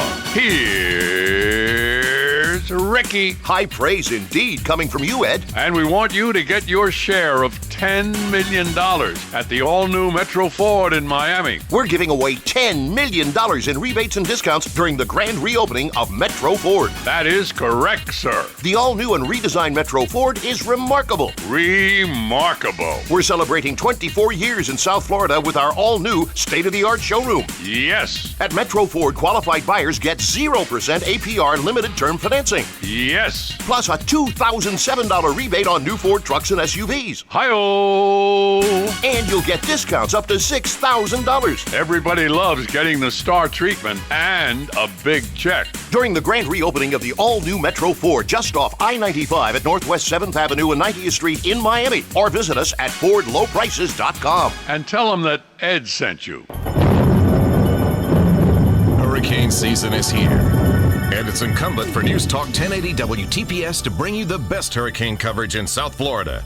That's why we've teamed up with our news partners CBS 4 to bring you the best and latest and up-to-the-minute hurricane coverage. We'll keep you informed before the hurricane and after the hurricane. We've got you covered, South Florida.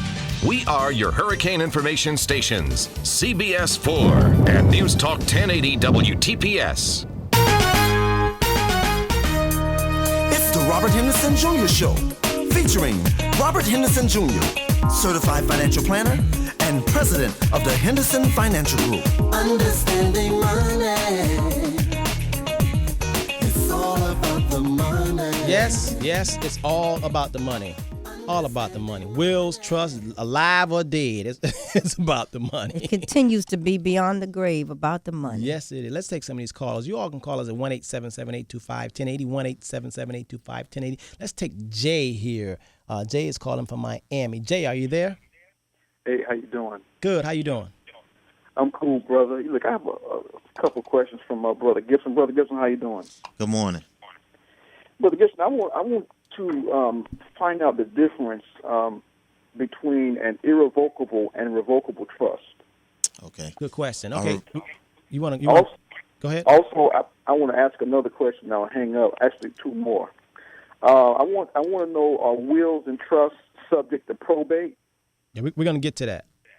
And lastly, if you could please define a family limited partnership. Good. Okay, we can get to that too. And the power of that. Which is that's another phenomenon, which is a great one, bro. And I understand that. Now, I'm sure you can give me a definition of it, but I've heard of it slightly, and I understand that a family limited partnership is what it is basically like an iron fence. It's a wall for like people who are wealthy, like the Bill Gates, so that they're not subject to lawsuits. They won't lose their shirts. And so, if you can please expound upon that, brother, I'd appreciate that. You got it, brother. I'll take the first two questions, and Rob, I'll give you the last one. All right, Jay, we're gonna hang up and then we'll offer. All right. All right. Okay, Gib, go with the first two, and I'll. Okay. The first question was a revocable and irrevocable trust. Right. A revocable and irrevocable trust. A revocable trust is a trust that you can basically revoke at will, which means that you can say, well, I drafted up a trust. I'm the trustee. And you know what? After a year or two, I don't want to do this trust no more. I want to destroy this robot. I'm tired of this trust. So then you just say, well, I'm pulling everything out, and that's done. That's ball game. With irrevocable trust, you put this thing, you created this trust, and you cannot pull it back. That's permanent. That's forever. I mean, even if somebody did you wrong, that you left everything for, you telling me I can't change my mind? On the irrevocable now. On the irrevocable. I'm saying, who would do that? Well, usually irrevocable trust kicks in when people say, well, okay, I'm going to create this trust. When I pass away, then it becomes irrevocable. Okay. That's usually but when while you you're alive, you would not want to do an irrevocable because you're going to want to change it. No, but Lynda, when you say who would do that, there's a lot of tax benefits for doing an irrevocable trust. That means that you actually don't have control of it. You can get a tax benefit, a tax break for giving something while you're alive. Let's say you're one of your apartment buildings, Lynda. If you give it to your niece, my daughter now, you can actually give it to her now, and you can get a tax benefit, a tax deduction for giving it to her now, even though she doesn't take possession of it now. A lot of benefactors do that for the University of Miami. On an irrevocable. Yes. Now, what if she go up and call me all kind of names and don't treat, and then you telling me I can't revoke it, I can't take it back from her? Right. A lot of people do that for giving donations to churches. They give, they're giving to colleges. They'll say, okay, I'm going to give you 10 million. Giving it to an entity is right. More so than an individual is what it's for. Is that? Well, there's some. Robert's absolutely right about the tax benefits. It also, in certain situations, for Medicaid and Medicare, if you have to have an irrevocable trust so that you can keep some of your Medicaid and Medicare benefits, so that if you have some money, the Medicaid and Medicare don't say, well, you got to spend all your money first before before you get some benefits. So that is another side to that too, which I think is very important. Okay. That's excellent. Very important. A lot of people, when they get a certain age, they want to get Medicare, Medicaid. But like Gibson said, that can't kick in to you. See, that stuff is for the poor people. I mean, if you got apartment buildings, you got $100,000, $200,000 or more $1,000 sitting in the bank, investments, and you got a nerd coming in saying you want some welfare, you want some Medicare or Medicaid, they're going to tell you, no. Before we give you something, give you all these benefits, you got to be destitute. You got to give away all of your worldly possessions. Right, and a lot of people say, no, I'm not getting ready to give up all my assets. I'm in this country, and I still want to take advantage of just like the, immigrations that come in, other people that come in here and get this free health care and, all this kind of stuff, right? But they say, okay, but you got to be destitute. You have, you got $1 million.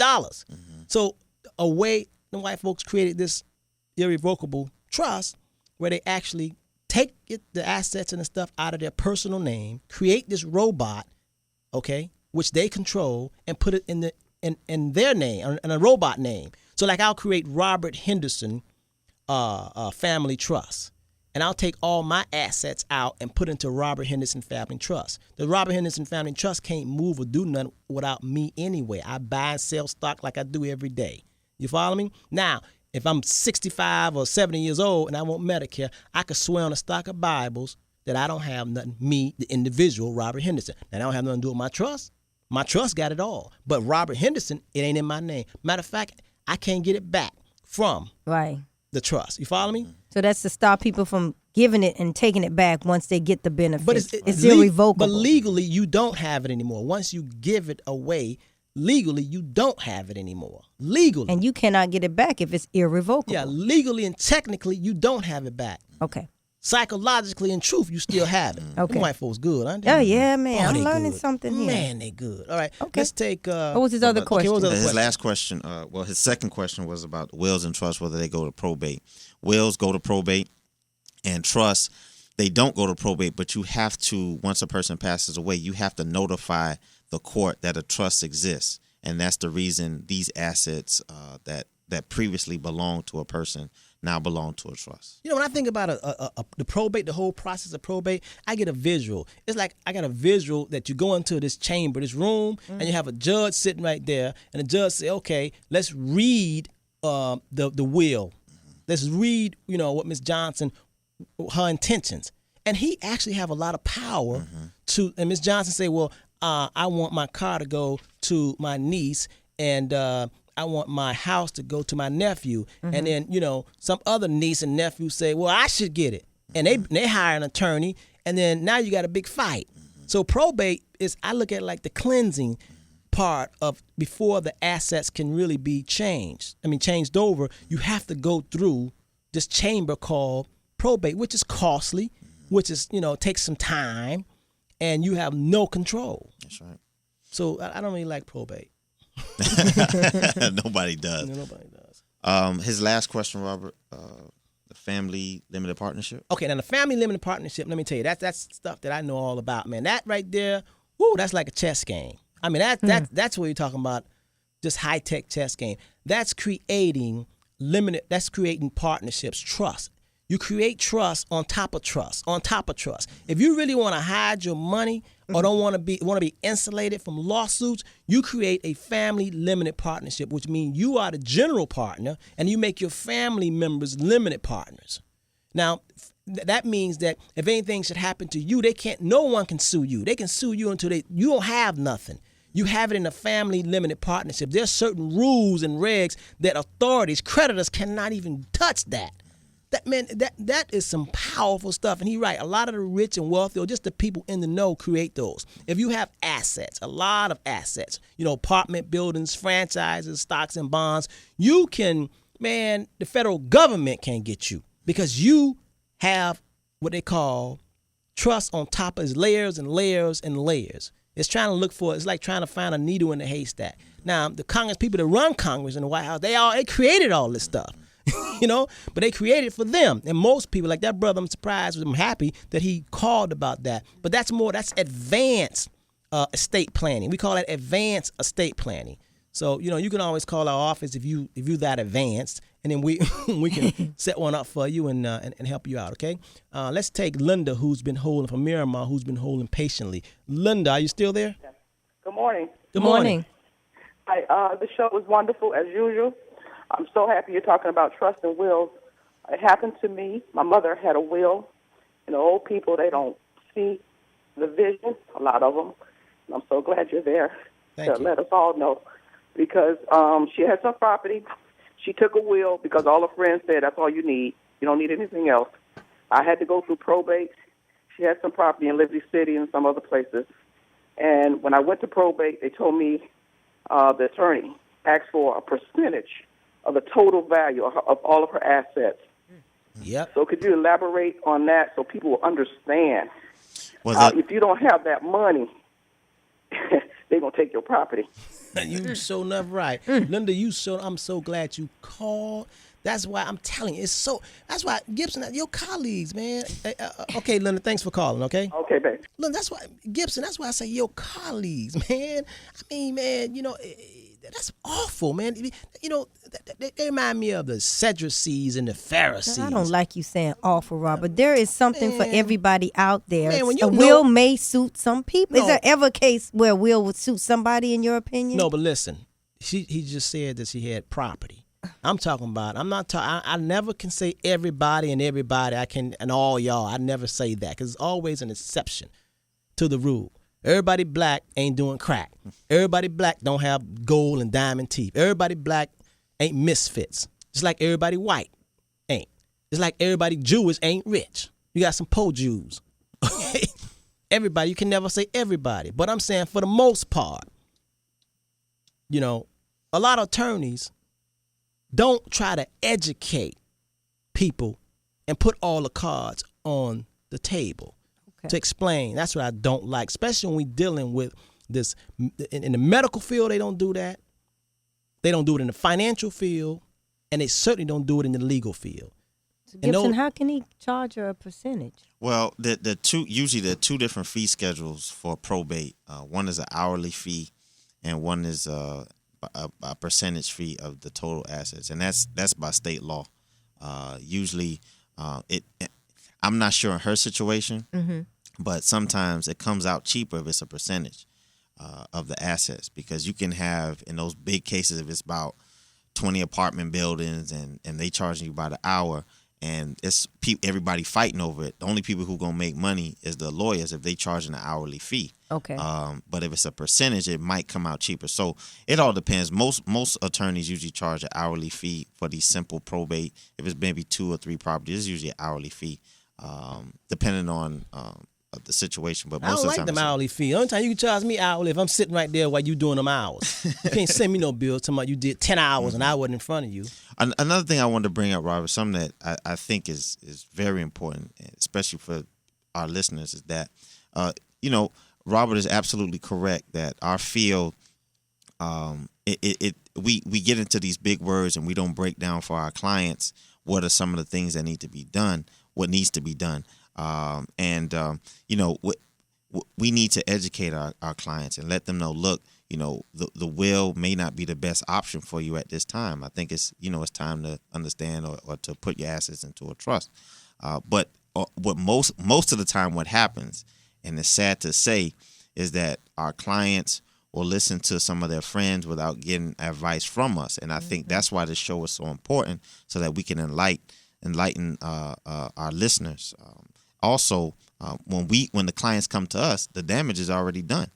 We almost like mechanics. It's this is the only position you can really take, or this is the only direction you can go. Yeah, and plus, I mean, you just said earlier, at the top of the hour, you said, I asked you how many other brothers and sisters that are doing wills and trusts and probate. You said maybe 2. Yeah. So for the most part, all these black folks dating, browsing all over the country, I mean, they getting advice from some criminal lawyer that's probably gonna slap together some will just to get paid. Exactly. But he don't specialize, so no, that's why he don't understand the intricacies of trust, because he's just trying to get paid and just give you a will and just send you out the door. Robert, that 99% of the time, that's exactly what happens. Wow. That's exactly. Are the fees capped by law, Gibson? Not the hourly fees. No, I'm but those, they can. The percentages. A lot of times, if you have an attorney who's not as honest with his client, 90%.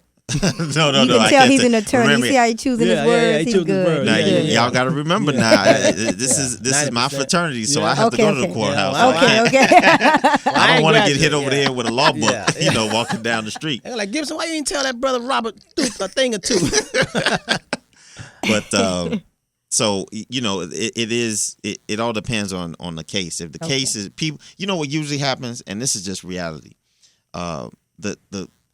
The attorneys usually don't cause the problems. What causes the problems is everybody fighting over mama property. And Robert, you and I can attest to this. When we sit down, and Lynda, when we sit down and talk to our clients, when we have our little conference with the clients, and we say, look, and I've seen it when Robert has done it, and they've come back. I think you need to think about how you're going to leave this property to your brothers or to your sons or your children. Leave it to one person. No. They're going to work it out. And at the end of the day, Robert and I have seen it, Lynda, you as well. Everybody fighting over it. Tell mama talking about she going to leave the house to all 3 kids. Mm-hmm. Can you imagine mama dead and leave the house to all 3 kids? Never They works don't even out. like each other when mama dead. Mm-hmm. They be thinking about stuff when they was 6 years old. Remember when you was 10? Right. They 50 years old. Remember when you was 10? You ain't do this? And it just be difficult. One wants to sell, one don't. One wants to rent. Yeah. It's a bunch Instead of of crap. yeah. Let's take a couple calls. We got Tom here on line 2. Tom, are you there? Hey, good morning, brothers and sister. How you doing? Good. Just a couple things. When you were talking about trust, I want Brother Gibson, if you will just really define for the listeners what it means to be intestate, and then also talk about it can be a bit overwhelming dealing with a deceased property, with trust or wills, and so how you can actually make allocations in the trust or wills to set up either administrators or build in a stipulation where a person can hire professionals such as Mr. Henderson and other people to make the process go along a little bit smoother. Okay. Good question. Thank you for your question. Thanks a lot. Your first question about the intestate and testate is real simple. Intestate means no will. Testate means you have a will. Now, isn't that something? They done came up with a fancy word for no will, intestate. Now, how my grandma gonna know what that means? Just say she ain't got no will. Right. She don't have a will. You follow me? That's another language, slang for intestate means you don't have nothing. Okay? You just have a thought or an idea, but nothing written down. Didn't put it down. Right. That's what intestate means. Simple as that. and well, let's take caller 3 here on line 3. This is Shirley from Miami. Are you there? Hello? Yes. Okay, how are you? Good. All right. Attorney Gibson, I'd like to know about POD, paid on death. If you have no property but have monies in the bank or wherever your money is, CDs or stocks, and you just want the money to be paid to your children upon your death, is that safe? Or? I think that's the best thing to do when you have bank accounts and CDs. Have a paid on death, and what that does is it takes you out of probate completely. If you don't have instructions on that paid on death, it goes right to probate because they say, well, we don't know who it's left to. Well, we got to go to the will and figure out who Mama wanted to leave that money to. When it's on paid on death, all you have to do is if it's to whoever's the money's left to. If you left the paid on death instruction, this money gonna go to my son Sam. All Sam have to do is walk in with a death certificate to the bank, and that money will be given straight to Sam. You don't need a lawyer. You don't need a lawyer. You don't need me. You don't need anybody. You just need to go to the funeral home or go get a death certificate, a certified copy of a death certificate. Walk in and say, my mama said the money was supposed to be left to me, and look at that paid on death, and the bank will pull it up, look at it, and cut you a cashier's check for how much, whatever, close that account and give you the money. Okay. And in the stock world and investment world, we call them TODs, transfer on death. Okay. So if you have a stock account and you just on there, you want to, and you don't, something happened to you, you die, it's already instructions there. It's called a TOD, transfer on death. And like Gibson said, it's smooth and it's just precise. Okay. And that's the same as beneficiary, right? Exactly. What and just to give you some ideas or how it's going to how it'll play out. the bank, when they give you that POD, paid on death, they're gonna say at the bottom of it, who is the beneficiary? Who do you want to leave the money to? It'll say beneficiary on 90% of the forms. Yeah. And on that beneficiary form or that line that says beneficiary, you write in whoever you want to write in. Yeah, and that's the same as when you have a stock account or a mutual fund account, a TOD, a transfer on death, the same thing. Like Gibson said, there'll be a section there where it says beneficiary, what's the relationship, Social Security number. So if something happened, you don't have to go get no lawyer. You don't have to go to no court. It just the money, whatever's in the account, will transfer to your loved one, whoever you said the money should go to. Okay? And is there a certain amount of money that you put up for prepaid funeral? That can also be POD to the funeral home? Yes, it can. Okay. A lot of times they have these those life insurances, the small life insurances that are paid directly to the funeral homes, and that is a good idea because it's a comfort to your families that they don't have to worry about it. Because when people pass away, people scrambling to pay for the funeral. Yep. If there's a insurance in place and remember, I think people also forget to put on their insurance. There has to be some monies for the opening and closing too. A lot of these insurance, they might pay for certain things, but so they might not pay for other things. So look at those insurance carefully, especially for opening and closings. I see that a lot. When I mean opening and closing, the opening of the ground that they're gonna put you in and closing it up. Okay. Yeah. All right, Shirley. Thank you so much. Thank you. Thank you. Bye-bye. She brought up insurance, man. About a month ago, I am amazed. I talked to the listening audience about an insurance for kids. I only got 10 calls. I only had 10 people to come by to get that. I cannot, every time we hear about black kids being killed and murdered or whatever happened, when they young, dying. We got an epidemic of black youth dying. And I told the listening audience about a company. The only thing you have to do is pay $100 one time, not a monthly, just one time. And they will automatically get $10,000 life insurance on that child. Do you know only 10 people called and got those and got that information and got those policies?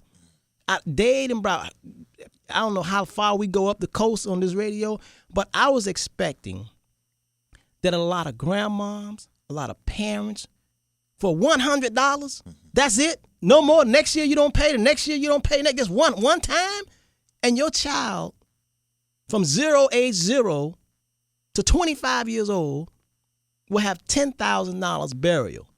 And some of these how many of these people out here know that their child's misfit? They can't even handle them. They out there coming in the house 5 and 6 o'clock in the morning, and they know they don't have no money to bury them. You trying to tell me they can go buy jeans and PlayStations and Christmas sales and Christmas stuff?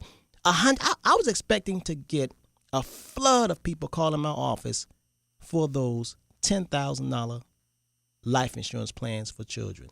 Because I don't believe in life insurance for children, but I do know there's a lot of people, kids are dying, especially when the kids are teenagers and they go out there and they get killed, whether they drive in a car or drive-by shootings. And too often we hear a collection got to come up for them to help bury the child. Yeah. Now, if you're in that situation, if anybody listening to me, they hear me, if you know of a family, people that you got to tell them about this plan. And what makes it so bad, Gibson, they don't even pay a commission on it. I don't even get no fee on it. After the first 6, you don't get nothing. And only 10 people. I thought I would have 1,000 people line up at the door for those plans. But it's amazing to me. Let's take this guy here call every Saturday. This Cool Call. Cool Call remind me of. Cool Call remind me of. You ever see that Martin show? The guy that come through the window. Yeah. What's his Hustle name? Man. Hustle Man. Yeah, Cool Call remind me of Hustle Man. Let's take Cool Call on line 2. Cool Call, how you doing? I'm doing all right, my brother. I'm on line 2. I'm supposed to be on line 1. That's what it is. You on line what? I should be on line 1, but you know what? I'm on line 2, my buddy. You know how it is. What goes around comes around. That's right. What goes around comes around. How you been feeling, Cool Call? Oh, pretty good. Everything all right. Still taking Neeson and everything. I got that question. You think you should tell the robot what to do all the time, right? Yep. Yeah. Yeah, you should always tell a robot what to do all the time. Because the All the time, robot can't think. You think for the robot. But you know what? I got another question before I go. What about these gas prices? These gas prices be going too high and too low, because you know what? These gas prices need to come all the way down. What can we do about it? Cool car. Do you drive? Huh? You drive? I know everything, my brother. No. You asked about a drive. Now I'm curious. Do you drive a car? No, man. I ain't got no car. Hey, cool car. How they treating you, man? They treating you all right? Hey, cool car. If anybody bothering you, man. Know what? I treat you right every Saturday, my brother. Hey, I call you every Saturday. Cool car. Listen, man. I love you, man. Anybody bothering you, man, you call the station, all right? Matter of fact, Joy and Andre. Yeah, you better. Yeah, call Joy Andre. You know Joy Andre. Call them, man. Anytime. I know Joy listening right now. Andre is too. If anybody bothering you, how they treating you in that house? All right? All right, my brother. All right, man. Much love to you. We got to take a station break, man. You keep on listening, man, and we going to keep the light on for you. All right. All right, cool car. Bye-bye. That's Cool Car. Cool Car. Cool Car call everybody's show. Yeah. All WTPS every day, Monday through Sunday, man. They say Cool Car. I didn't know until he started calling here a few weeks ago. But hey, Cool Car. Hey, man. Keep the light on for you, man. At least you listening. Hey, Cool Car asks about them gas prices, even though he not driving. And then you talking about if it don't pertain to you, you don't even think about it. See, Cool Car not driving, but he still care about the other people. See, that's a concern. Absolutely. He's still concerned about his fellow brothers and sisters paying so much about these gas prices. Gotta love it. Yeah, as a matter of fact, man, they said it's going higher. And when you really think about it, I was asking my wife how much a gallon of orange juice costs. $5 and $6. Do you know we pay more for water than we pay for gas? Yep. You know you can get a little 12-ounce of water costs $1. You know you're going to get everybody trying to drink water now, right? Mm-hmm. That thing costs $1 for 12 ounces. No. So really gas, and when you look at gas and how much milk costs, how much does milk cost a gallon? I don't know. My wife do all it. That's when I go, I just pick it up and just. Best thing I make is reservations. Yeah, see, you're right. You're right. I shouldn't be asking you. Maybe Gibson, you know how much milk costs. About $4 a gallon, if you depending on what store. In that range, $3.50 to $4. So milk, to drink some milk costs more than to put gas in your car. Yeah. See, ladies and gentlemen, now you got to put things in perspective. That's why they say that the gas price is going on. They said that we really been getting away with murder. We drive all these cars, souped up cars and big cars and going all over the place. We actually paying less. We paying more for drinking water and milk and orange juice than we paying for cars. I mean, for gas. You think about it. So when it's at $3 a gallon, you know, they look at that as being cheap. So they say gas is definitely going to $80, you know.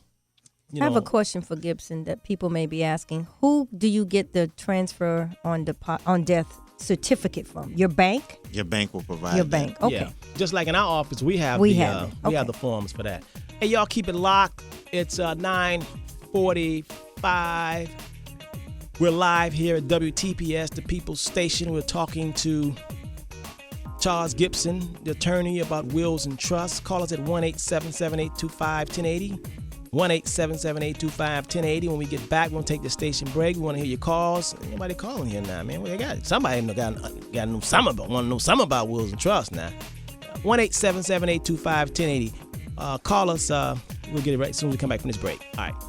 Want answers from the man who might be president? Go to TV1online.com and submit your questions for the Democratic candidate, Senator Barack Obama. TV1 wants to ask the questions on your mind. Go to TV1online.com and have your voice heard. The new issue of Giant magazine is jam-packed with stars. Read about Robin Thicke, R. Kelly, Rihanna, Neo, Fabulous, Swiss Beats, Andy Garcia, Kelly Rowland, and sign up for the Giant Dream Modeling Contest to get your picture taken by one of the best, giantmag.com. The most potent and most powerful health drink in the health industry today is available to you today. Mono V is packed with 19 superfruits and primarily made of the Brazilian acai berry. It contains 10 times the anthocyanins in red wine, which supports the heart health by reducing the risk of heart disease. Call right now to place your order, 954-701-2583, or log on to monov.com and use ID number 412023. Mono V is loaded with vitamin E and trace minerals, including iron and calcium. Dr. Nicholas Perricone of the Oprah Winfrey Show says the acai berry is the world's #1 superfood.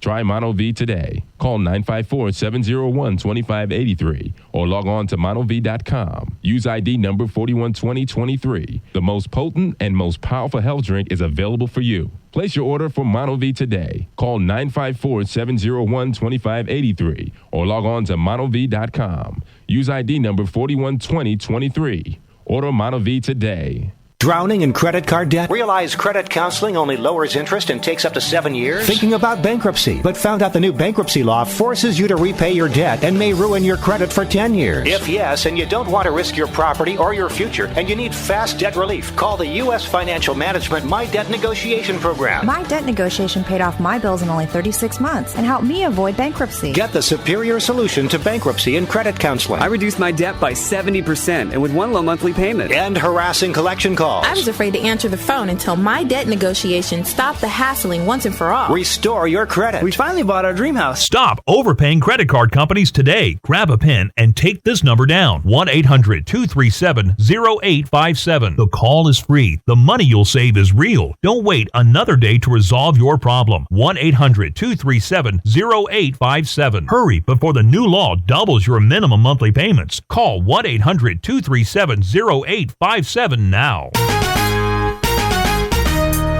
It's the Robert Henderson Jr. Show, featuring Robert Henderson Jr., certified financial planner and president of the Henderson Financial Group.